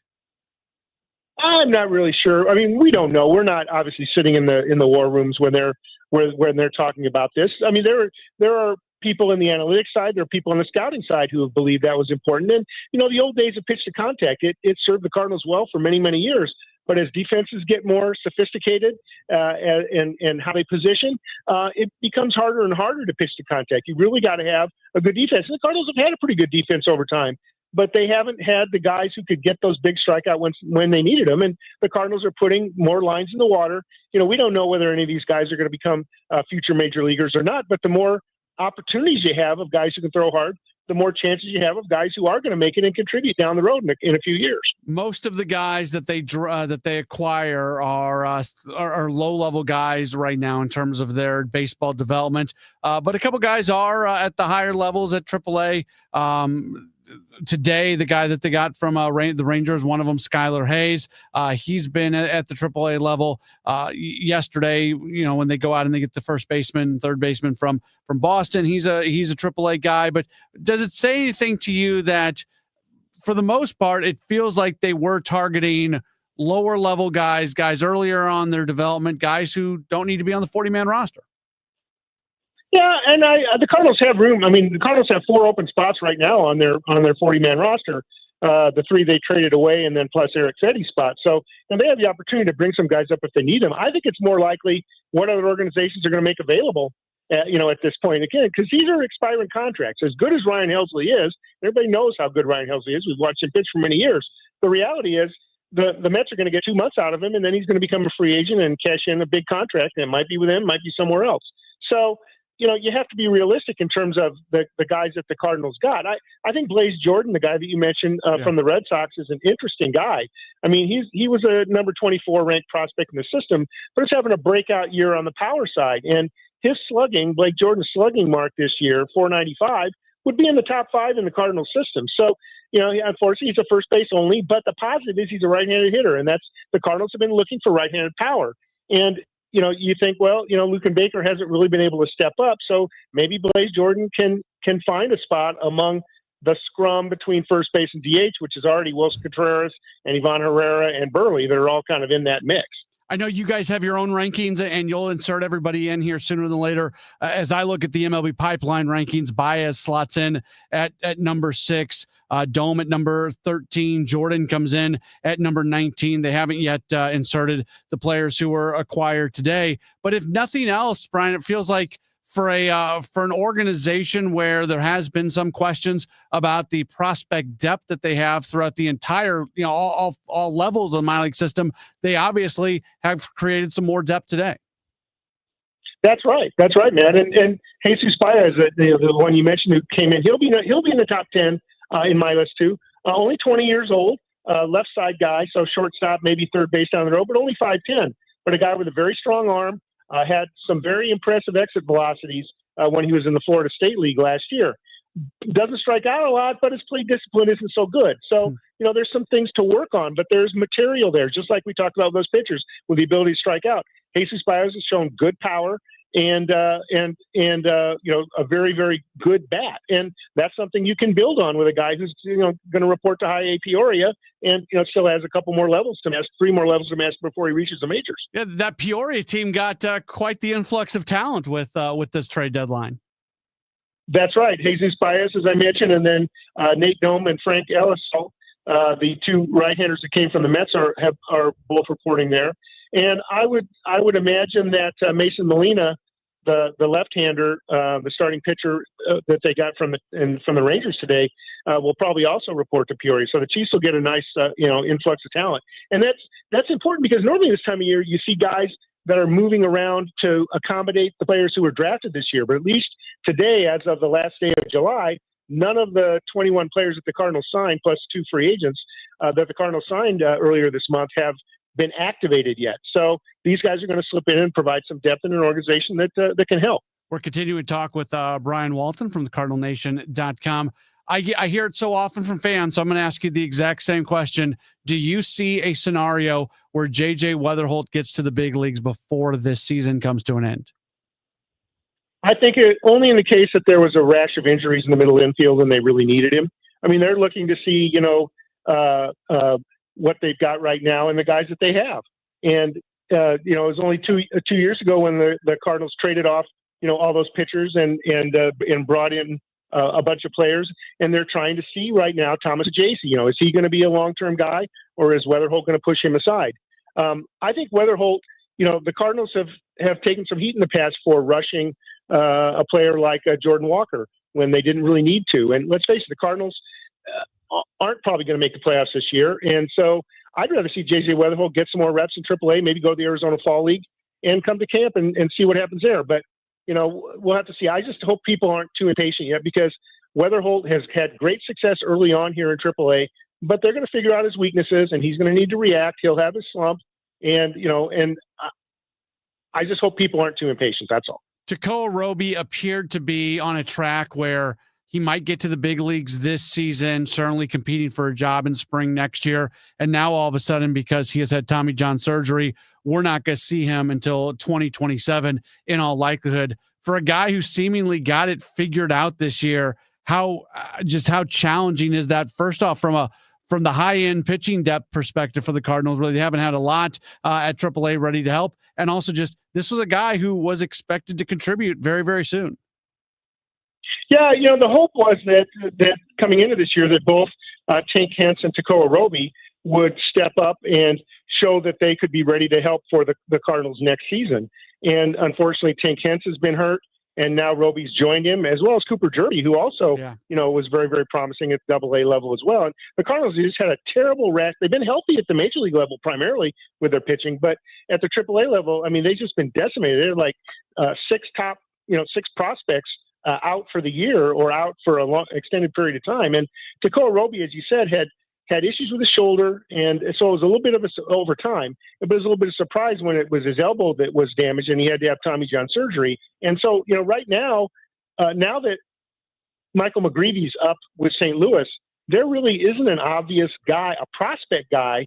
Now they've had some guys that they picked up off the scrap heap, Taylor and Wilkerson, that have pitched okay, but they're short-term solutions. And so the Cardinals need to get healthy in their starting pitching side in the minor leagues because they've been struggling here because of all these injuries. Do you still view Tank Hence as an eventual starter, or have you shifted to looking at him as more of a reliever at the big league level? Well, I think the latter. Tank Hence was drafted with Jordan Walker and Mason Wynn, and they were all high schoolers. Now, granted, a pitcher is going to develop differently than a hitter, but Tank Hence has had such an injury history. He hasn't really been able to get over about 80 innings, and I think if they could get him back and he could maybe go in shorter bursts, maybe that can help him, because both in the case of Hence and Roby, they've been on the 40-man roster, and you lose a whole year here and a whole year there, pretty soon their 3 option years are used up, and they're to the point where you've got to make a decision whether to keep him on the major league roster. Now, I'm getting ahead of myself here, but the point is, Hence is still back in AA. He hasn't thrown an inning in AAA yet. At least Roby got up and made a half a dozen starts. So, first of all, they got to get these guys healthy, and we'll see what the new Cardinals player development folks does does with them at some point. But, it's not good if guys are only good in a short burst and then they spend the majority of the season on the injured list. Brian Walton does a fantastic job running the website, thecardinalnation.com. He and his staff are incredible with what they do on the minor league reports, the rankings, everything. Check it out for yourself, thecardinalnation.com. Brian, and follow him on Twitter as well, B_Walton. Brian, we always appreciate your time. Looking forward to talking to you again down the line. You got it, Matt. Very good. That's Brian Walton joining us on the program. One more break. We'll come back. We'll wrap up hour number one. In the final hour, we'll talk with Kevin Wheeler. We'll talk Kyle Reese. We got a lot to get to, and we'll continue to take your comments as well on Major League Baseball trade deadline day. It's a Graybar Sports Open Line on KMOX. The KMOX City SC Soccer Showcase, presented by Michelob Ultra. Heads to Hot Shot Sports Bar and Grill on Lindbergh Thursday, August 7th. A limited number of fans can get an autograph or a picture with City SC defensive midfielder Jake Gerwood-Wright. Register to win great prizes. Enjoy great food and a cold drink. Hot Shots on Lindbergh, the place to be Thursday, August 7th from 6 to 8 p.m. for the City SC Soccer Showcase, presented by Michelob Ultra. For more info, KMOX.com/events. You've heard me talk about i3 Broadband. I love talking about them. They've been my home internet provider longer than I've been talking about them because somebody told me about them. And I believed them, and I got them into our home, and I said, wow, this is the most reliable. This is the fastest. And from a price standpoint, this is the best internet I've ever had. So that's all I really need to say. You want fast internet? i3 Broadband. You want reliable internet? i3 Broadband. You want internet that you're not going to pay for every month and go, why am I spending this money on this? Well, i3 Broadband. Everything's underground. They come in, they put a wire down, and then like 2 days later, they come in and they bury the wire. The good thing about that is when I take my walks or my jogs around the neighborhood, I can always see when homes are adding i3 Broadband, and that puts a smile on my face, and it's always there. I always see more and more homes. You should be one of those homes as well. See if they're available in your neighborhood. All you got to do is head to their website, i3broadband.com. You put your address in, and it will tell you if they're available. If you've done that before and they weren't, keep doing it. They're always adding new neighborhoods. They're a relatively new company into the market. i3broadband.com. It's the best home internet you can get. I'm Ultima Morgan of Morgan & Morgan. Every time one of my children started driving, it was terrifying. Thousands of accidents happen across the country. We see it every day. If you've been injured in a car accident, call us. Dial pound law or visit forthepeople.com for an office near you. Feel like everything's clouded by doubt? Visit CaliforniaPsychics.com. Our psychics are available to talk 24/7, and we guarantee if it's not life-changing, it's free. Experience the joy of certainty. California Psychics. Out here in the middle of these acres, it can feel like you're the only person on earth. That's how it feels when you're struggling with your mental health. But you don't have to feel alone. Find more information at loveyourmindtoday.org. Brought to you by the Huntsman Mental Health Institute and the Ad Council. If something happens to you, what happens to your family? Will they struggle financially? Will they be able to afford the home you built together? With Ethos, you can get life insurance coverage in minutes. Get up to $2 million in coverage for as little as $2 a day. All online with no medical exam. Just answer a few health questions. Get your free quote at ethos.com/life. That's ethos.com/life. Rates may vary. Billed monthly. Sample rate 10-year term life policy for a 35-year-old healthy non-smoking male. Welcome back to the Graybar Sports Open Line. Once again, Matt Pauley on KMOX. Just a couple minutes left here in hour number one of the program. Our final hour will be a strike zone hour. We're going to be joined by our good pal, Kevin Wheeler. He's going to join us from the road between, parts unknown, between North Carolina and St. Louis as he makes his way back home. But we'll get his thoughts on everything that went down today with the trade deadline. And then a Sports Open Line debut, I believe. I don't think I've ever had him on Sports Open Line. I did a podcast with him at one point, but I don't think he's been on Sports Open Line. But we're gonna let him on. Kyle Reese is going to join us. He has great thoughts on Cardinals minor leagues, Cardinals prospects, and I wanted him to be able to share those with all of you. So he is going to be joining us at about 7:35. That's going to be what's going on in the 7 o'clock hour. So make sure to stay tuned for that. Somebody asked if I thought number from text from 636 said, "Do I think the Mats deal is the best of the deadline?" No, I think the Helsley deal is. I think the high end the potential of what they got out of the Helsley deal with both with Baez and Dome, to me, each of those guys have a higher ceiling than Blaze Jordan. Blaze Jordan could be fun. Like I saw you look at his profile and you know his background, a guy who was winning a home run competition at the age of 11, was hitting 500-foot home runs when he was 13 years old. Like, that's fun, and that's going to get the headlines. And he may be the guy of the group who makes an impact at the big league level before anybody else. But I still think the return for Helsley was the best return that they got. I'm fine with all of it. I'm still kind of learning about the guys that they got today for Phil Maton.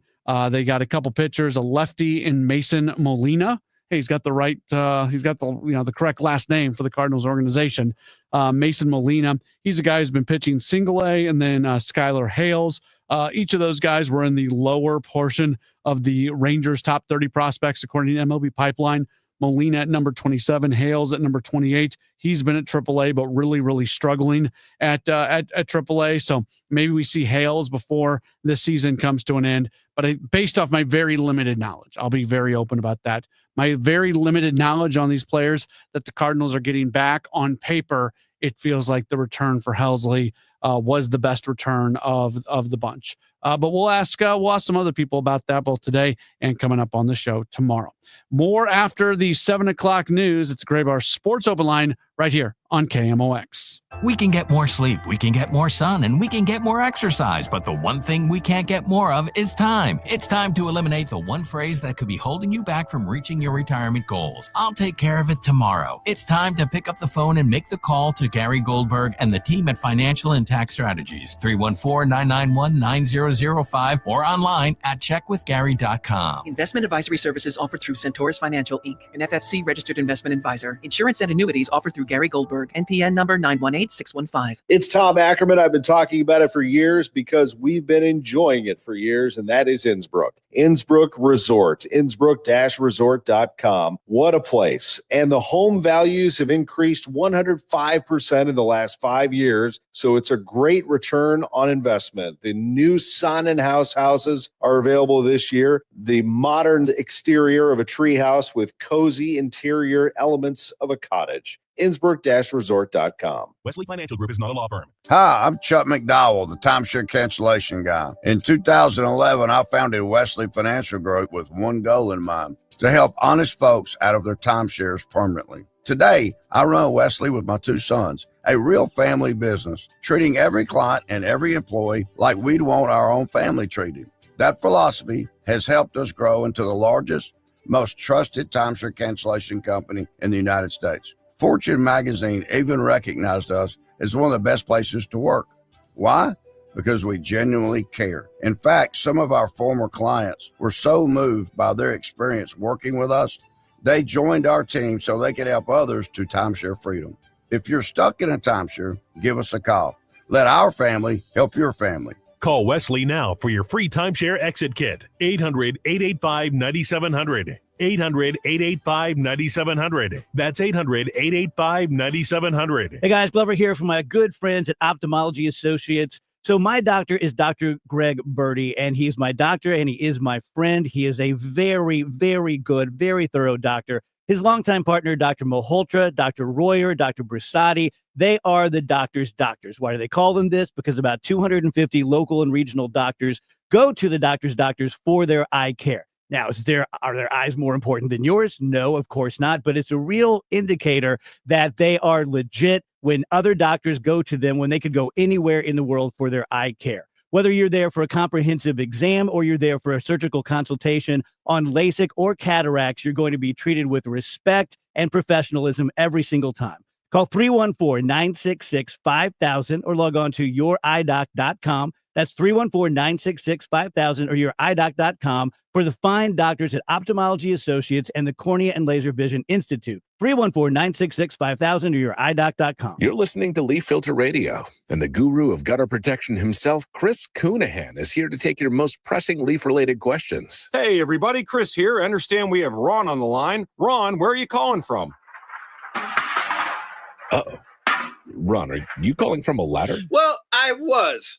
I wanted to ask Chris what I need to do to get my gutters ready to have leaf filter installed. Oh, Ron, you don't have to do anything. A Leaf Filter Trusted Pro will come out and clean out your gutters, realign and seal your gutters, and install Leaf Filter, America's #1 gutter protection system. So I didn't need to get on this ladder? Ron, Leaf Filter Trusted Pros are in your neighborhood and ready to help. Just visit leaffilter.com/deal to schedule your free gutter inspection and get up to 30% off.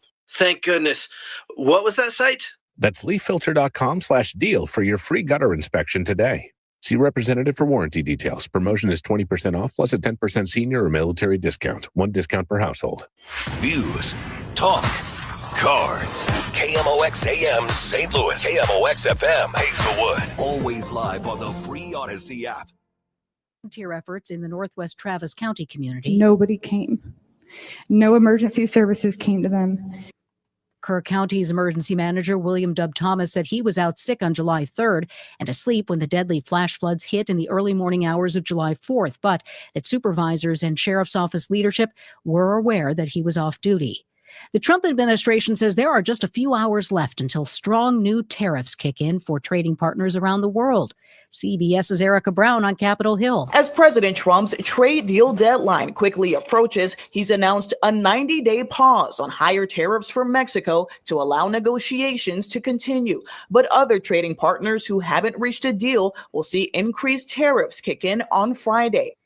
Animal shelters are reporting a rise in the number of dogs being put up for rescue because their owners have been detained by ICE or deported. WTOP's Dan Ronan. Amy Cahill runs Canine Rescue outside Washington, D.C. Her small nonprofit has rescued more than 24 dogs since the Trump administration immigration crackdown began. In many cases, it's a financial issue, and in some cases, it's just a time issue. They're working really hard to try to help a family member. Cahill says the dogs she's rescued are in excellent health and just need a permanent, loving home, like the one they had before the owner was deported or arrested. Dan Ronan for CBS News, Washington. And as long as I got my suit and tie.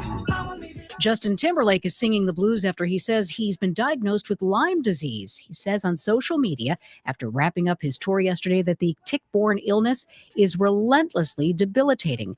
He said it made him question whether to stop touring, but decided against it.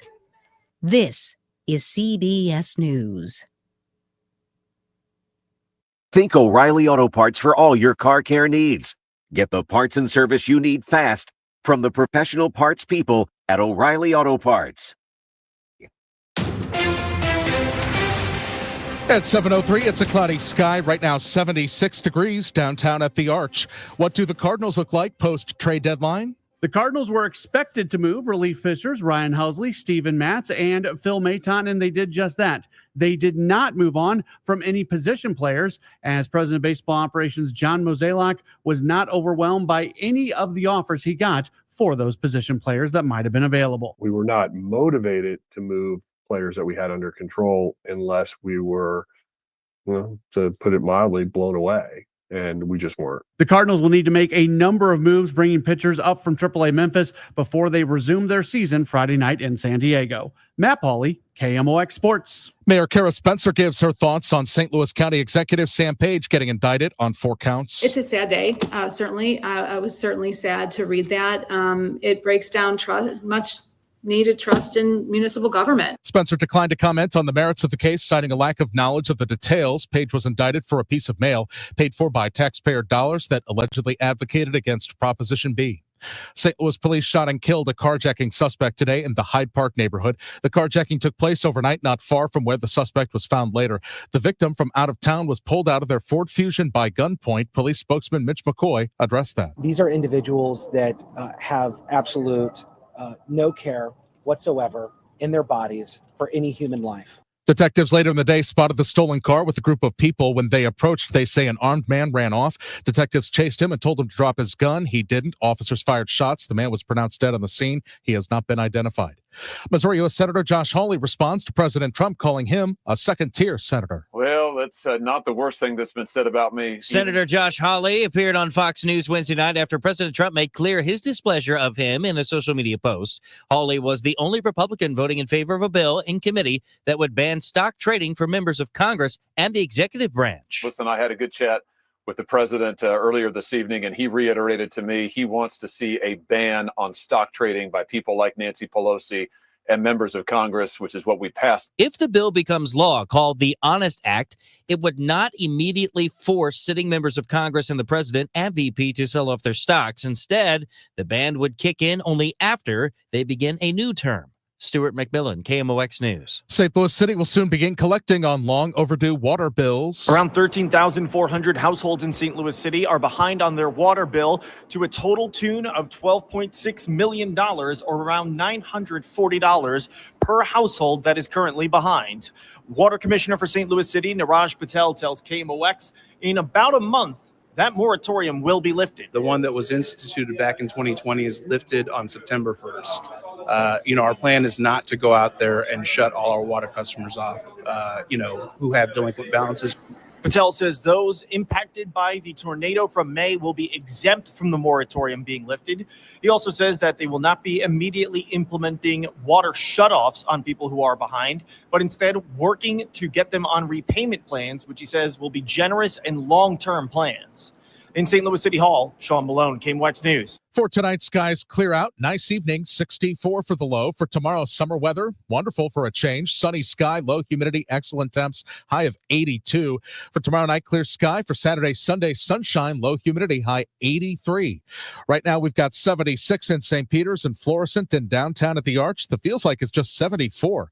I'm Michael Calhoun, KMOX News. Welcome to the Strike Zone, presented by Gray Bar. Gray Bar, your distributor for electrical and datacom needs, on the voice of the Cardinals, 104.1 FM KMOX. It is a Strike Zone hour of a Gray Bar Sports Open Line right here on KMOX. This guy took a few days off, but he really didn't because he's been on the Dave Glover show every day, and now we're making him come. Not making the strong word. We're asking, and he's obliging to come on Sports Open Line as well. We've missed talking to him on the Redbird Rush Hour every day. It's our good friend Kevin Wheeler, who is somewhere between North Carolina and St. Louis right now. Hi, Kevin. How's it going? Yeah, I think I'm in Illinois. No, I am.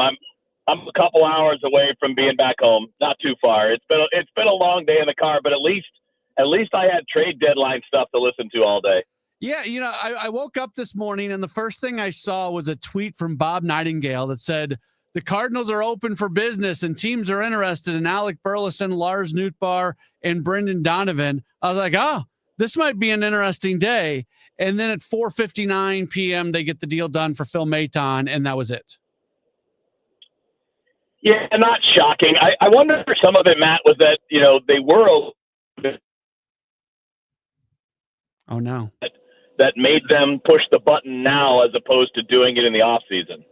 Yeah, and John Mosaic talked about this a little bit. He said, Chaim Bloom will probably, circle back on those guys at some point in the offseason. It's just we've talked about this so much on the Rush Hour.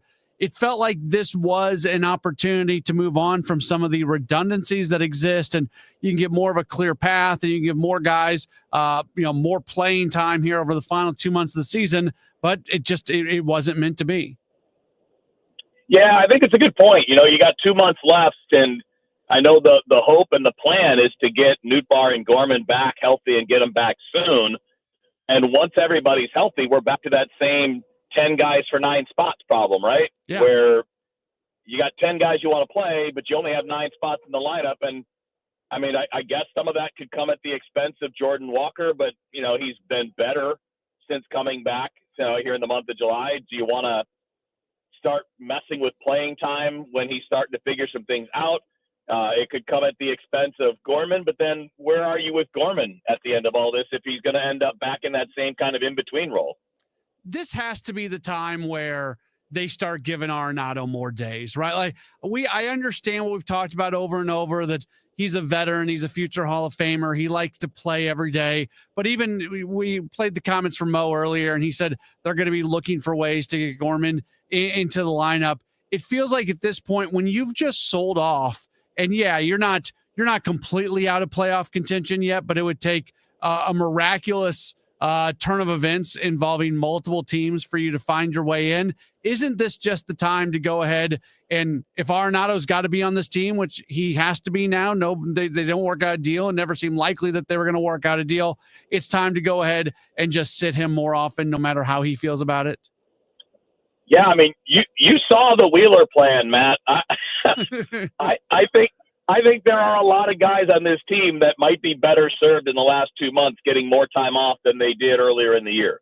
I still think Mason Wynn needs more time off than he gets when he's healthy. I say the same thing for Lars Nootbaar. It's just right now he's hurt, which kind of reinforces the point, right? Right. If you've got guys that have had lingering things, Arenado's had some lower back stuff for a couple of years, minor stuff, sure, but it's lingering there. Same thing for Mason Wynn, and then we had the knee with Mason Wynn, and you got Nootbaar with the various things that have popped up. You might be getting the better out of all of them if they all got a little bit more of a break. And I know that that's taxing on a manager because you got to come up with different combinations, figure out who's going to play when, and how do you make that to your best advantage. But other teams do it. Other teams do it on a day-to-day basis. I think it's doable. But yeah, when you're in this mode, you clearly were in a sell mode now. It doesn't make sense to say that, the 34-year-old third baseman plays every day because he's a 34-year-old third baseman. I don't have anything against Arenado because he does a great job, man. He works his butt off. That guy cares, and that's all. I mean, he's definitely a team guy, which also makes me believe that he would get it if you said, hey, we're going to start to build in a day or two off a week for you. I don't think he's the kind of guy that's going to go off the deep end because of that. I don't think so either. I guess I don't know for sure. I know he's a grinder. I know he hates not playing, but he also is somebody who appreciates what's going on. I think he respects the people who are around him. There's no way to know, but I would love to be able to hop in the proverbial DeLorean and go back in time and see. Arenado had a nice start to the season before all the numbers, both baseball card and underlying, started to revert back. Lars Nootbaar had a nice start to the season. I would be very curious if you could indeed go back in time, if we went to day number 1 of the season and more off days were built in for those two guys, and I guess Mason Wynn too. He's kind of been more up and down than just kind of that line downward, the way Nootbaar and Arenado have been. But I'd be really curious to see if a day off here, a day off there would have impacted the overall numbers for those two guys this year. I mean, I agree with you. I don't know how much of a difference it could have made. It might have made some small difference. Maybe it makes a big difference, but I don't understand this is, every time we talk about the Cardinals and what they're doing and why they're doing it and what's going on in the future, sometimes I don't understand why it's hard to adapt and why, you're doing the same things that didn't work before. And when you've got injury prone guys, and it's not any condemnation of the players. It's simply a reality that Nootbaar gets hurt all the time. Right? I mean, it's a reality that Nolan Arenado is the age that he is. It's simple reality that Mason Wynn has had some physical problems, minor nagging, whatever, but even minor nagging things drag down performance. So yeah, you and I, we've been talking about this probably since May when we were all sitting there trying to figure out why Gorman wasn't playing more and how you can get him in the lineup more. And I understand part of the reason was they didn't trust anyone else at shortstop other than Wynn. But is it really that big a deal if it's once every 8 or 9 days that he doesn't play shortstop? And Donovan's fine. Donovan is fine at shortstop. Yeah, I mean, it's. I think sometimes the Cardinals. I think you're the one that puts us this way, Matt. A lot of times they're operating out of the fear of what could go wrong. Yeah. And I mean, okay, it could go wrong, but it also might be fine. The return so far of what we know. So Jesus Baez comes in, MLB Pipeline, placing him number 6 on the Cardinals' top 30 prospects. Nate Dome comes in. MLB Pipeline has him at number 15 now. Blaze Jordan slots in at number 19. The two pitchers that they got today from the Rangers, Mason Molina and Skylar Hales, they have not yet been inserted into the Cardinals top 30, but they were number 27 and number 28 on the Rangers top 30. So I'd assume they'll probably end up in the Cardinals top 30 as well. 3 expiring contracts, and they got one other player from the Mets who's not going to be in the top 30. Do you like the return of what the Cardinals got for the 3 players that they trade away? I mean, I wouldn't throw a party over it, but it's about what I expected, right? I mean, we've talked about this stuff for weeks, and a lot of the people that we interacted with, a lot of fans that are fans, Cardinals fans, not our fans. We don't have fans. We have hecklers. Yeah. You were listening to my show last night. Yeah, but like a lot of people built up this expectation that they would get like a top 100 prospect for Helsley. That was never going to happen. It was never going to happen. So what? And one thing that I got baseball friends, like friends who are fans of all kinds of teams all across the country. And the one thing I always tell them is prospect rankings are great. I love them. They're very helpful for us to understand like what a player is, where they fit, what their strengths are, all that stuff. But that doesn't mean that that's how every team sees them. Every team grades and evaluates prospects and players on their own scale, using their own metrics and their own scout's eyes and all of that. So while we can look at something and say, well, I don't understand why they only took the 8th best prospect. Well, they might think he's better than that. And, if you're saying, well, why couldn't you beat another deal? Well, maybe you could in theory if we were all using MLB.com's rankings to just match rankings. But another team might look at another player and think less of him or more of him than you do.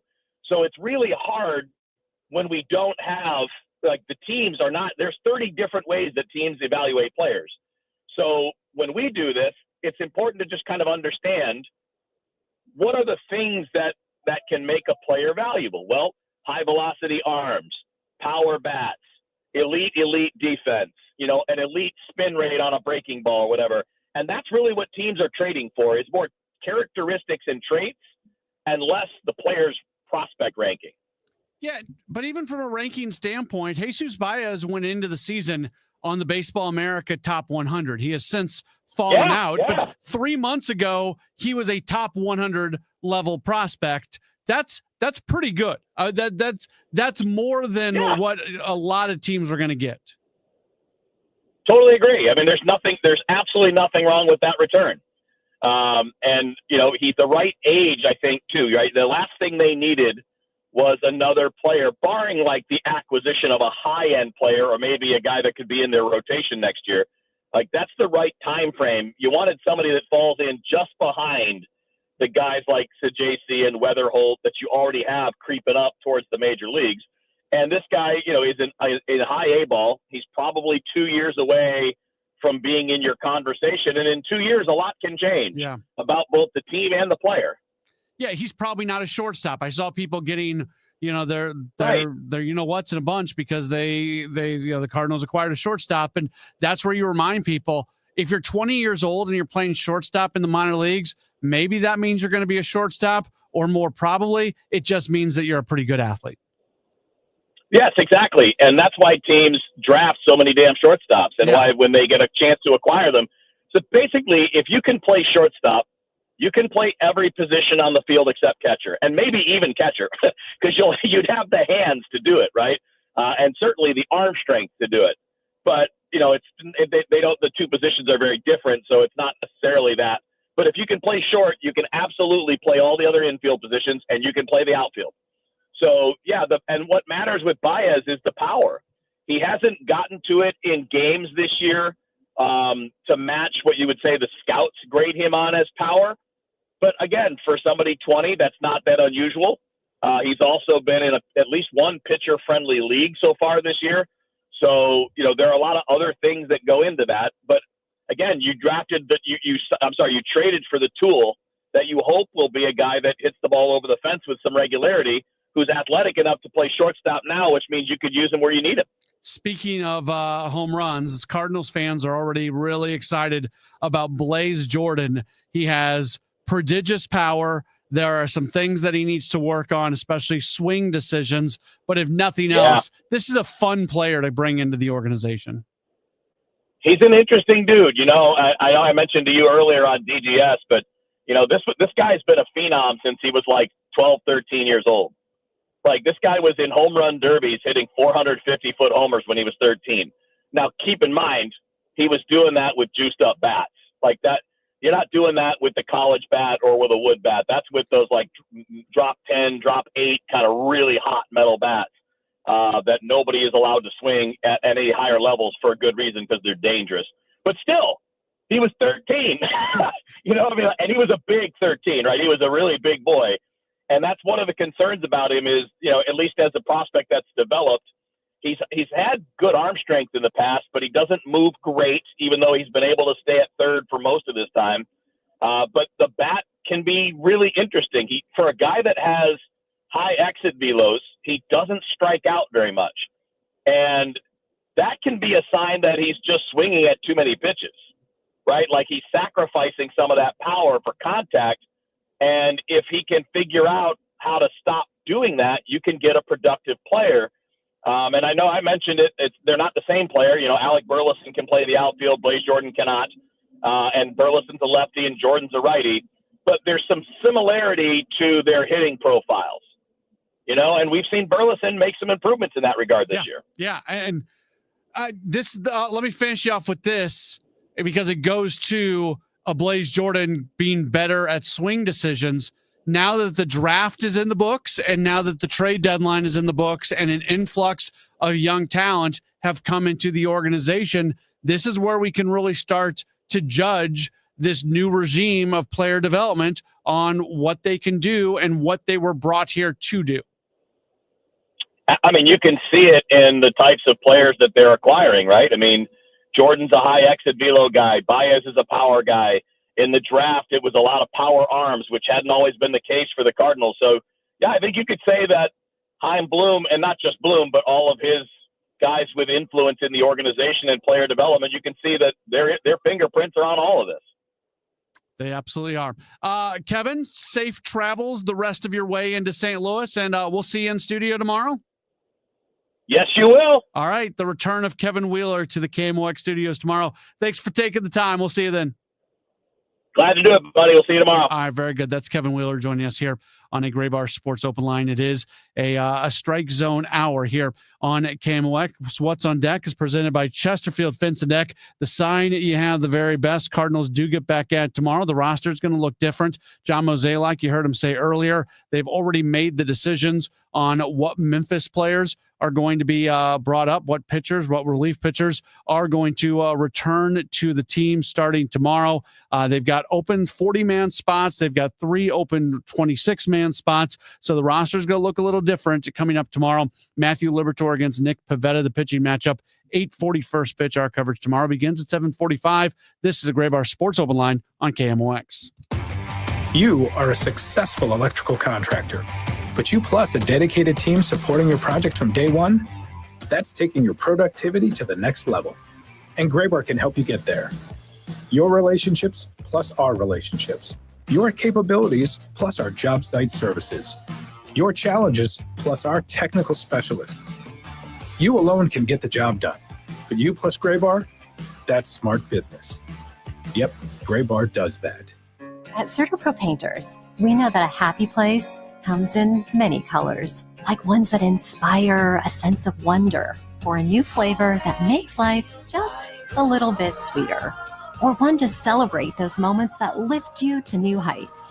We can reawaken any space to make your happy place your home. CertaPro Painters. That's painting happy. Each CertaPro Painters business is independently owned and operated. Contractor license and registration information is available at CertaPro.com. Hey guys, Glover here for my friends Mark and Neil Gelman from the Gelman team of eXp Realty. If you want immediate cash for your home or to see what your home is actually worth in today's market, find out for free from the local experts. 314-336-1991. Go to thegelmanteam.com. Why do the national tax resolution firms need the tiny fine print at the bottom of all their TV ads? Hi, this this is Lance Story with the Lance Story Law Firm. You don't hear fast-talking disclaimers in our ads because the claims we make are 100% transparent. The Lance Story Law Firm primarily focuses on one thing, IRS problems, and we're regulated by the Bar Association, and we have a AAA rating with the Better Business Bureau. IRS issues are serious legal issues. The Lance Story Law Firm has helped thousands of clients navigate the best resolution plans, and we tell you up front exactly how much it'll cost. Tax resolution law is all we do. So before you send money to some out-of-town, high-pressure salesperson, give us a call at the Lance Story Law Firm, located right here in St. Louis. Call today to schedule your free consultation with me, 314-260-6120, or visit LanceDruryLaw.com. The choice of a lawyer is an important decision and should not be based solely upon advertisements. Actual price will depend on product and subscription plan. Featured products or compounded drug products, which the FDA does not approve or verify for safety, effectiveness, or quality. Prescription products require an online consultation with a healthcare provider who will determine if appropriate. See website for details, restrictions, and important safety information.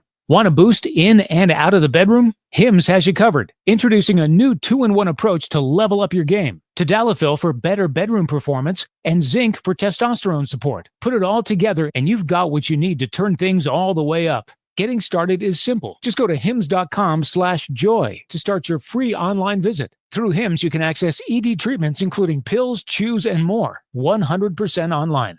No office visits, no pharmacy lines. Just fill out a simple intake form and a licensed medical provider will determine if treatment's right for you. If prescribed, it ships free and discreetly to your door. Find affordable treatment options at up to 95% less than brand names at hims.com/joy. That's hims.com/joy, hims.com/JOY.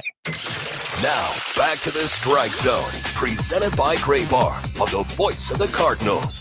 104.1 FM, KMOX.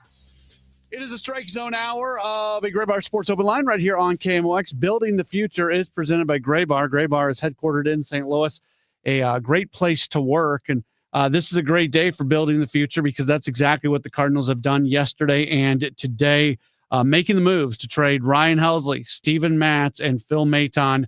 Those three players produce 6 new individuals into the organization, and at least 3 of them are going to be in the top 30. Again, we're waiting to see the 2 players that they got from the Texas Rangers in Mason Molina and also Skylar Hales, where they're going to slot in. Again, they're number 27 and number 28 in the Rangers top 30. I don't know a lot about the Rangers minor league system. If it is a lot less deep than the Cardinals, which seems unlikely, then maybe there's a chance that those guys don't pop in the top 30, but I would think in all likelihood they are going to be top 30 prospects. Reds are playing right now against the Braves. They've got kind of a weird schedule because they're doing that game this weekend in Bristol, Tennessee at the NASCAR track out there, which looks really, really cool. Love that Major League Baseball continues to do games like that. But Cincinnati did buy here at the deadline. Got a text message from Carlos, or excuse me, a message on the video stream from Carlos. And he says, I see that the Reds are playing like they want to win now. We're not playing like we want to do anything. I'm waiting for them to do better. I don't think the Reds are going to get in the postseason. And I'm not like, this is going to sound like I'm kind of, poo-pooing what they have, what they've done here. I appreciate them going for it. Part of me wonders if this is part of kind of the agreement that they had with Terry Francona.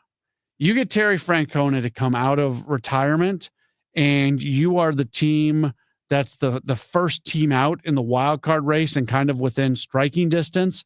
It's almost like, well, we told Francona that we would do some things that we haven't done recently because the Reds have not shown a commitment. Right now, as we talk, it's 7:28 p.m.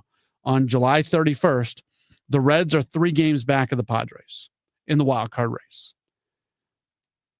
For any team, and I talked earlier about the fact that I don't think the Cardinals are going to be a playoff club, but the door isn't completely closed.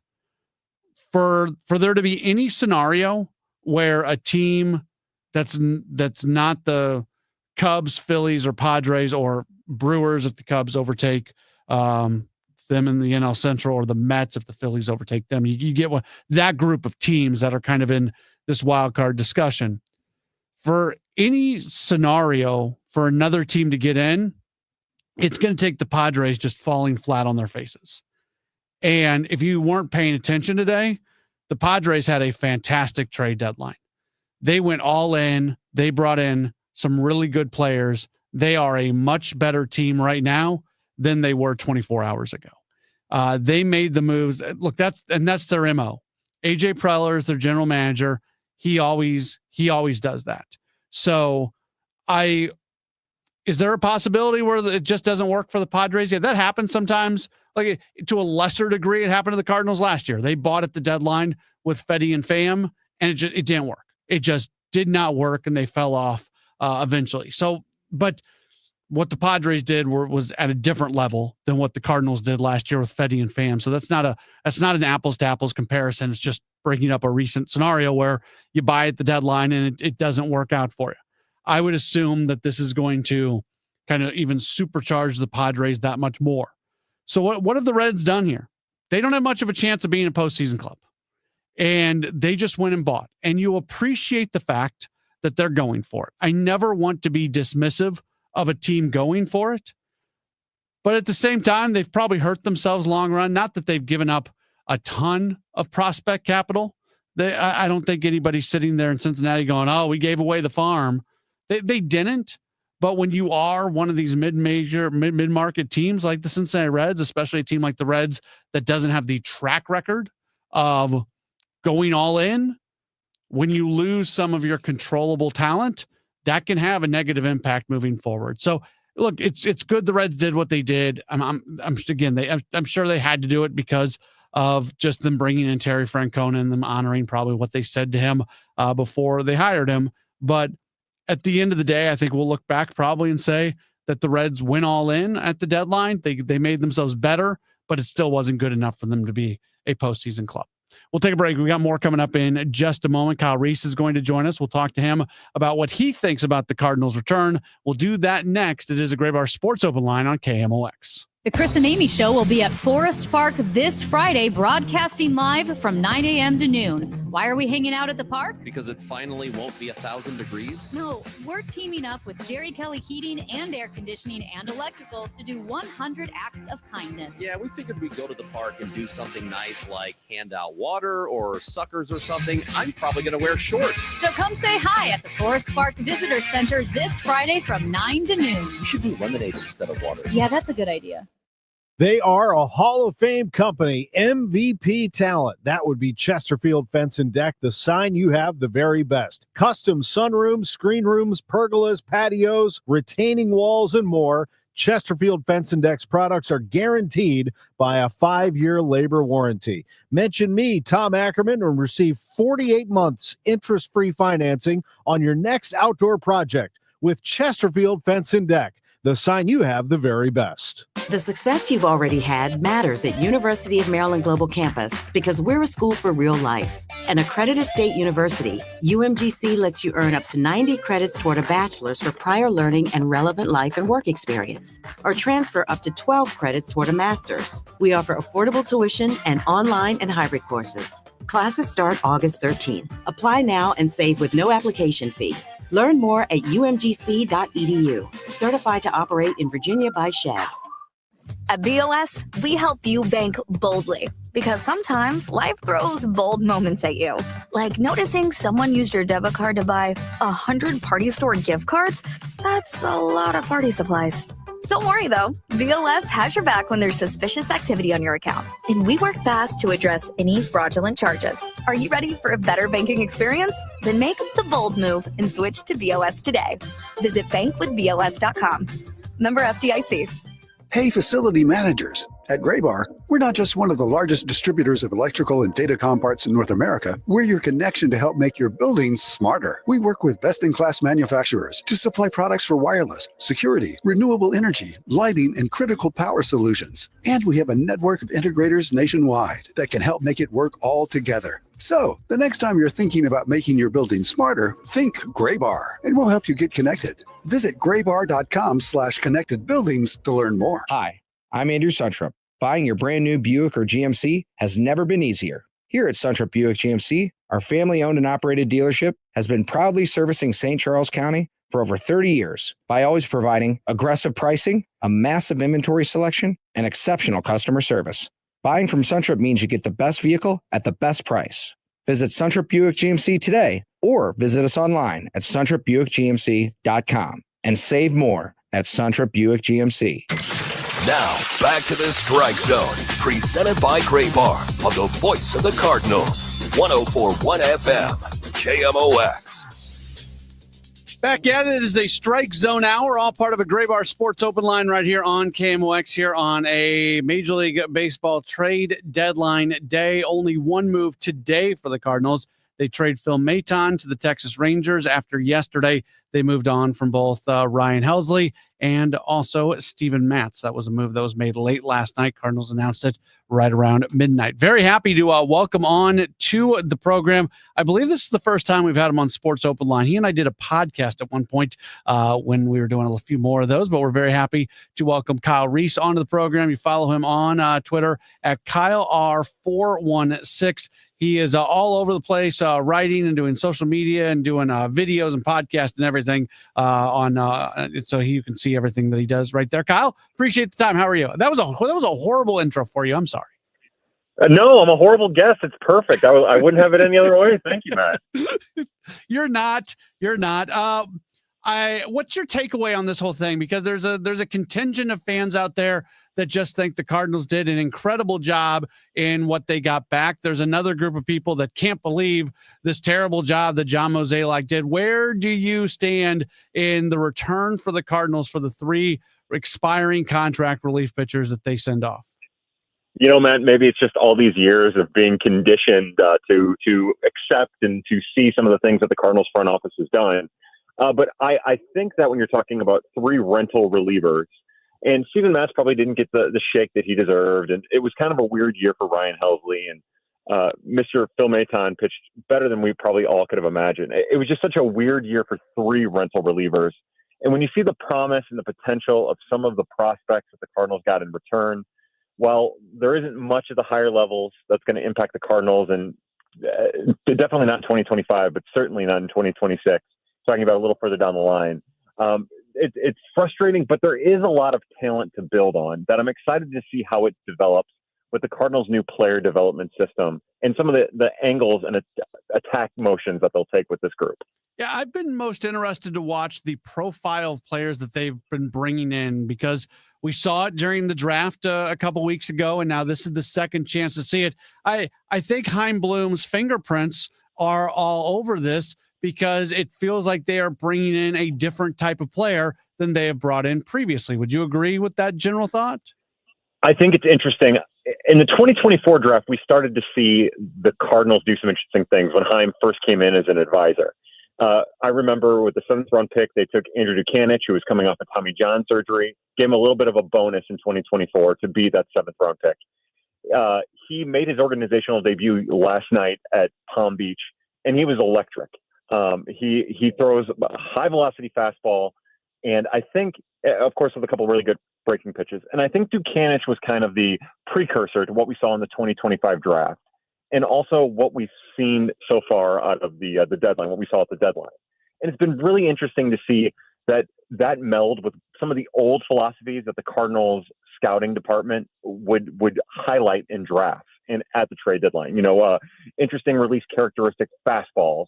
Most of the time it was sinker back with the old player development. Now it's really interesting 4-seam fastballs to go along with some really great breaking pitches or potential to build on breaking pitches, and release characteristics that this new player development group has some history developing. So I think that there is some it definitely has Chaim Bloom's fingerprints on it, but I think it extends more to the way that the player development group, which of course was brought in by Chaim Bloom, but the way that the player development group and the scouting staff are working together, trying to find ways to capitalize on maybe some outlying traits that other organizations aren't necessarily keying in or looking for. It's interesting. Are you a Chaim Bloom believer? Like, do you think that this is a guy who's going to fix? He's got a track record in terms of what he does with the minor leagues. The major league track record is he didn't really get a chance in Boston. We saw what he did in Tampa. What are your expectations as this is one of these moments where it feels like he's starting to take more control over this team?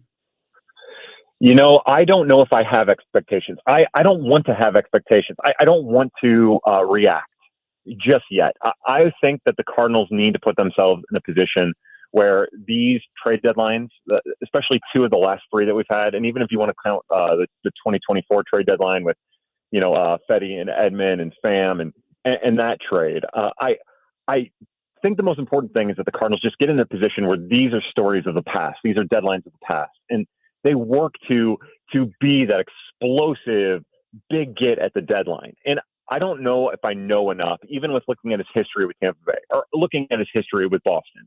I don't know if I know enough or I've seen enough to feel comfortable having an expectation. I think the Cardinals' bottom line expectation should be, how do we stay the top team in the NL Central every year? And if we're not the top, battling for the top spot. That's what this market demands. That's what the market size, when you extend, thanks a lot to the Mighty Mox, KMOX, all of these years that have helped grow the Cardinal fan base outside of the St. Louis area. That's what they demand, and that's what I would say they deserve. So I'm not going to put expectations. I'm going to learn as he takes a prominent role come November. And I'm not going to assume that all of the good moves that happen leading up to that are because of him, and all the bad moves are because of Mo and his group. So I know it's kind of a throwaway answer, maybe a little bit less to the point, but I don't think that we know enough about how he's going to operate with the financial restrictions of the DeWitts to have faith or to not have faith. There's more depth to the minor league system now, and the prospect system. MLB Pipeline has Baez at number 6. Dome comes in at number 15. Jordan comes in at number 19. They've not yet placed the 2 pitchers that they got from the Rangers today, but each of those guys were towards the lower portion of the top 30 for the Rangers, so they're likely to be top 30 guys for the Cardinals as well. How important is it that they do continue to add to the overall depth of what they have in the minor leagues? Yeah, I would say that's the most important thing. And to continue to get these players with interesting outlier characteristics. Outlier characteristics, one of the words that Randy Flores used after the draft. They're finding pitchers with good fastballs, outlier fastballs. They're finding pitchers with interesting release traits, with outlier sliders. Like I think of Ethan Young, the 5th round pick out of ECU, or Cade Crossland, the 4th round pick, with a great changeup. They still keyed in on that. The Mason Molina, who they got in the Phil Maton deal, he has a great changeup. Needs to work on his fastball a little bit, but it's important that they keep keying in on that, especially because they've had so many pitcher injuries at the minor league level. It's the headliners, of course, Jerpy and Roby, Tink Hence going in and out of an IL stint and rebuilding his mechanics, but also Brian Holiday, their second pick, their 3rd round pick, second pick from the 2024 draft, their 3rd round pick that year. They have to have as much depth as possible. And since this player development group is going to be better at the ability to develop those traits as compared to the last player development group, it does make sense to get as many of these people in with these characteristics that they believe they can develop, and sliders that they feel like they can build on into the organization, and give them a chance to do what they call cooking, which sounds really cool.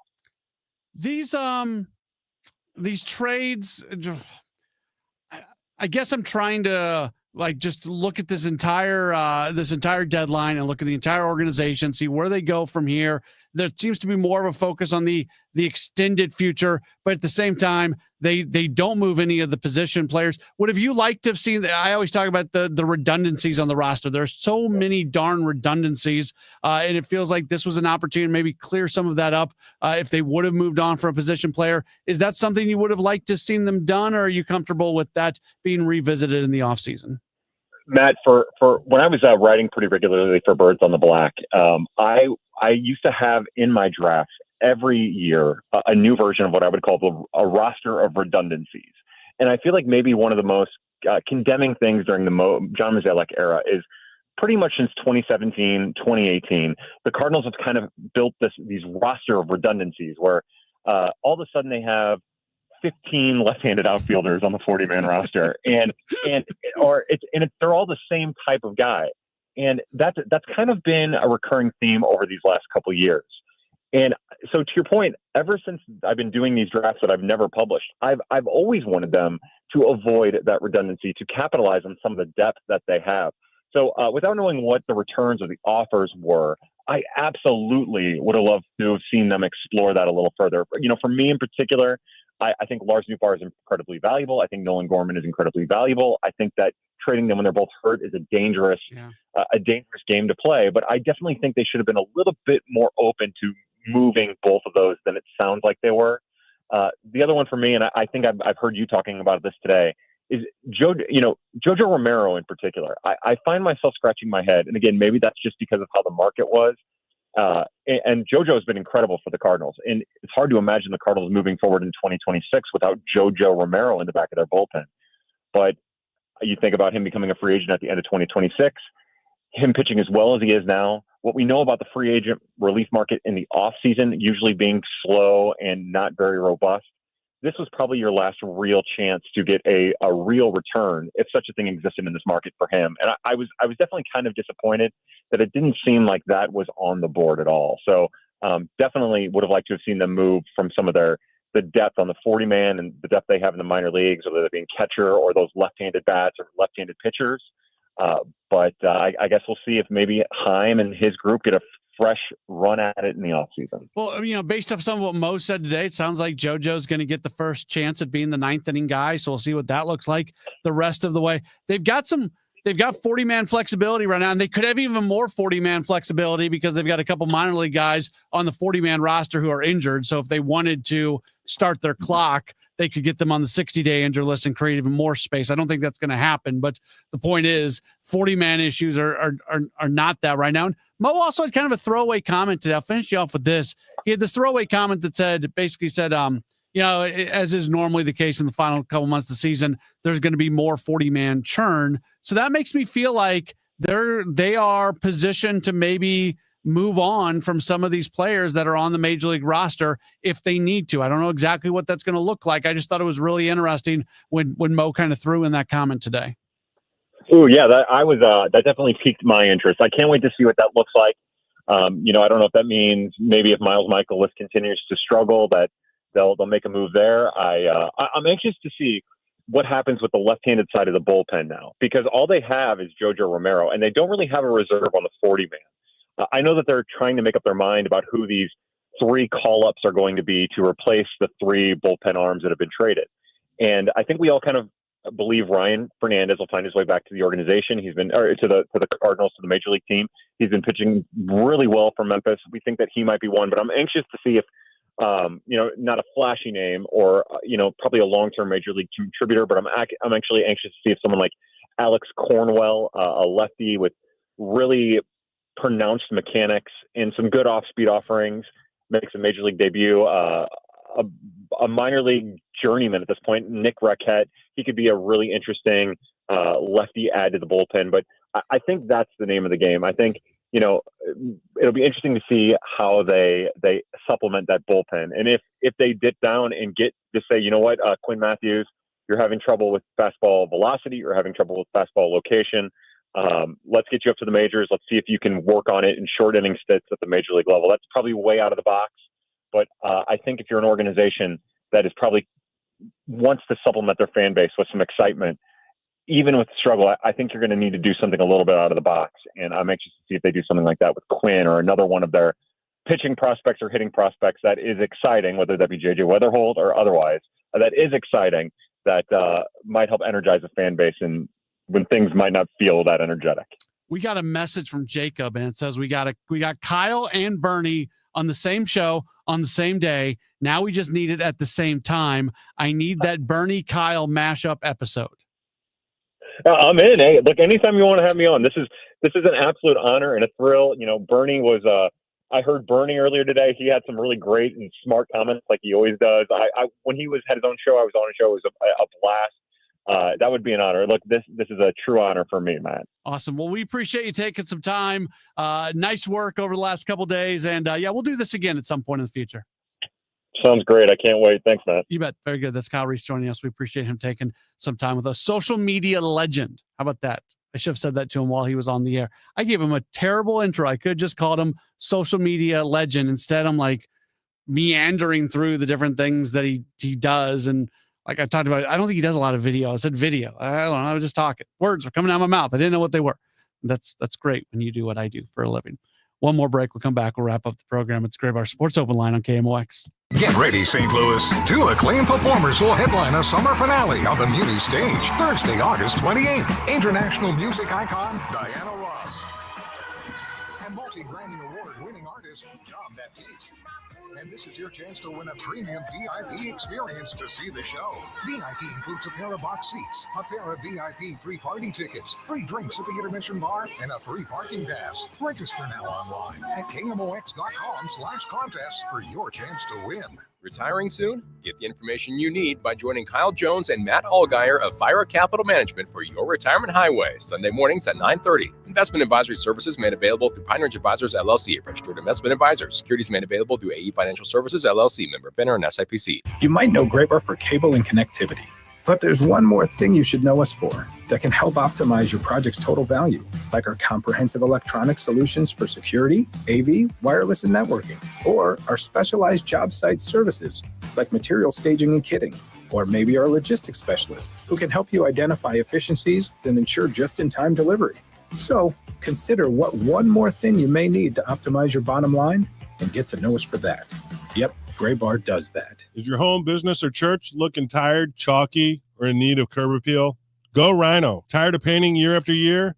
Go Rhino. Our unique 3M ceramic technology is perfect for brick, stucco, aluminum, steel, color lock masonite, and more. It's backed by our 25-year transferable warranty to not chip, crack, or peel. Great if you're staying, and even better if you're selling. Our ceramic coating allows you to maintain all of your architectural features. The decision to do vinyl will leave your home looking like a plastic moldy box. With Rhino Shield, in 15 years, your home will still have that, wow, it looks like you just got it painted. We've done large condo complexes, parking garages, pole barns, and commercial strip malls. We coat sloped and flat roofs to extend their lives too. Evaluations are free. 877-25-RHINO or 877-25rhino.com. See what we did there? Genius. Tell them, ladies. No paint, don't Rhino, go Rhino Shield. Never paint your house again. Rhino Shield. Now, back to the Strike Zone, presented by Gray Bar on the voice of the Cardinals, 104.1 FM, KMOX. So it's been a fun last few hours. Bernie and I had Redbird Rush Hour during the 5 o'clock hour. We've been doing Sports Open Line since 6 o'clock on a trade deadline day, doing nothing but talking through the Cardinals, through the deadline, and really appreciate whether I agree or disagree with your take, whether you agree or disagree with my take. Certainly have enjoyed the conversation and the different comments and things like that that have come in today, which leads me to this. Speaking of things that I disagree with, Larry sends in a message on the video stream. And Larry says, these trades are a disaster only because of the minor league and major league coaching system. Between this and a manager who destroys more careers than he has helped, this team will not be competitive for the next 5 years. I'm putting in the accentuation. We are now the White Sox in Colorado. We are now the White Sox in Colorado. This is where people who complain about the state of the Cardinals lose credibility. Because we can sit here and talk about mistakes the Cardinals have made, the players who have left and have done better things in other places. We can talk about all of that. But I mentioned this earlier, and I'll bring it back to this again. For some people, there is such an incredible disconnect of who the Cardinals are and who other teams in Major League Baseball are. Like, I try to be very respectful of other people's opinions. I take pride in that. I take pride in having a forum where almost all opinions are welcome. But Larry, I appreciate you being tuned in. If you think the Cardinals are Colorado and the White Sox, you're clueless. You have no clue. Your clue has never been there. You don't understand what you're saying. These words are being typed out. You're angry. I'm angry. I'm not happy with the Cardinals. So I'm going to throw out this thing. Oh, they're Colorado. They're the White Sox. They're the Pirates. They're any of these teams. No, they're not. They're in a bad spot right now. They've been in a bad spot for a few years. They haven't been a playoff team since 2022. I'm not trying to put lipstick on a pig right now. I'll tell you the things that are wrong with this organization. There are things wrong with it. They're trying to get back to a certain spot. But there are organizations out there with ownership that does not give any resources, ownership that doesn't spend any money, fans who really just do not care, places that there's just not hope. There's no hope. There's hope in St. Louis. There is hope. You can be mad about the DeWitts. You can be mad about anything. But if you're reasonable, there's hope. You got a really smart guy coming in who's going to take over the baseball operation in Heim Bloom.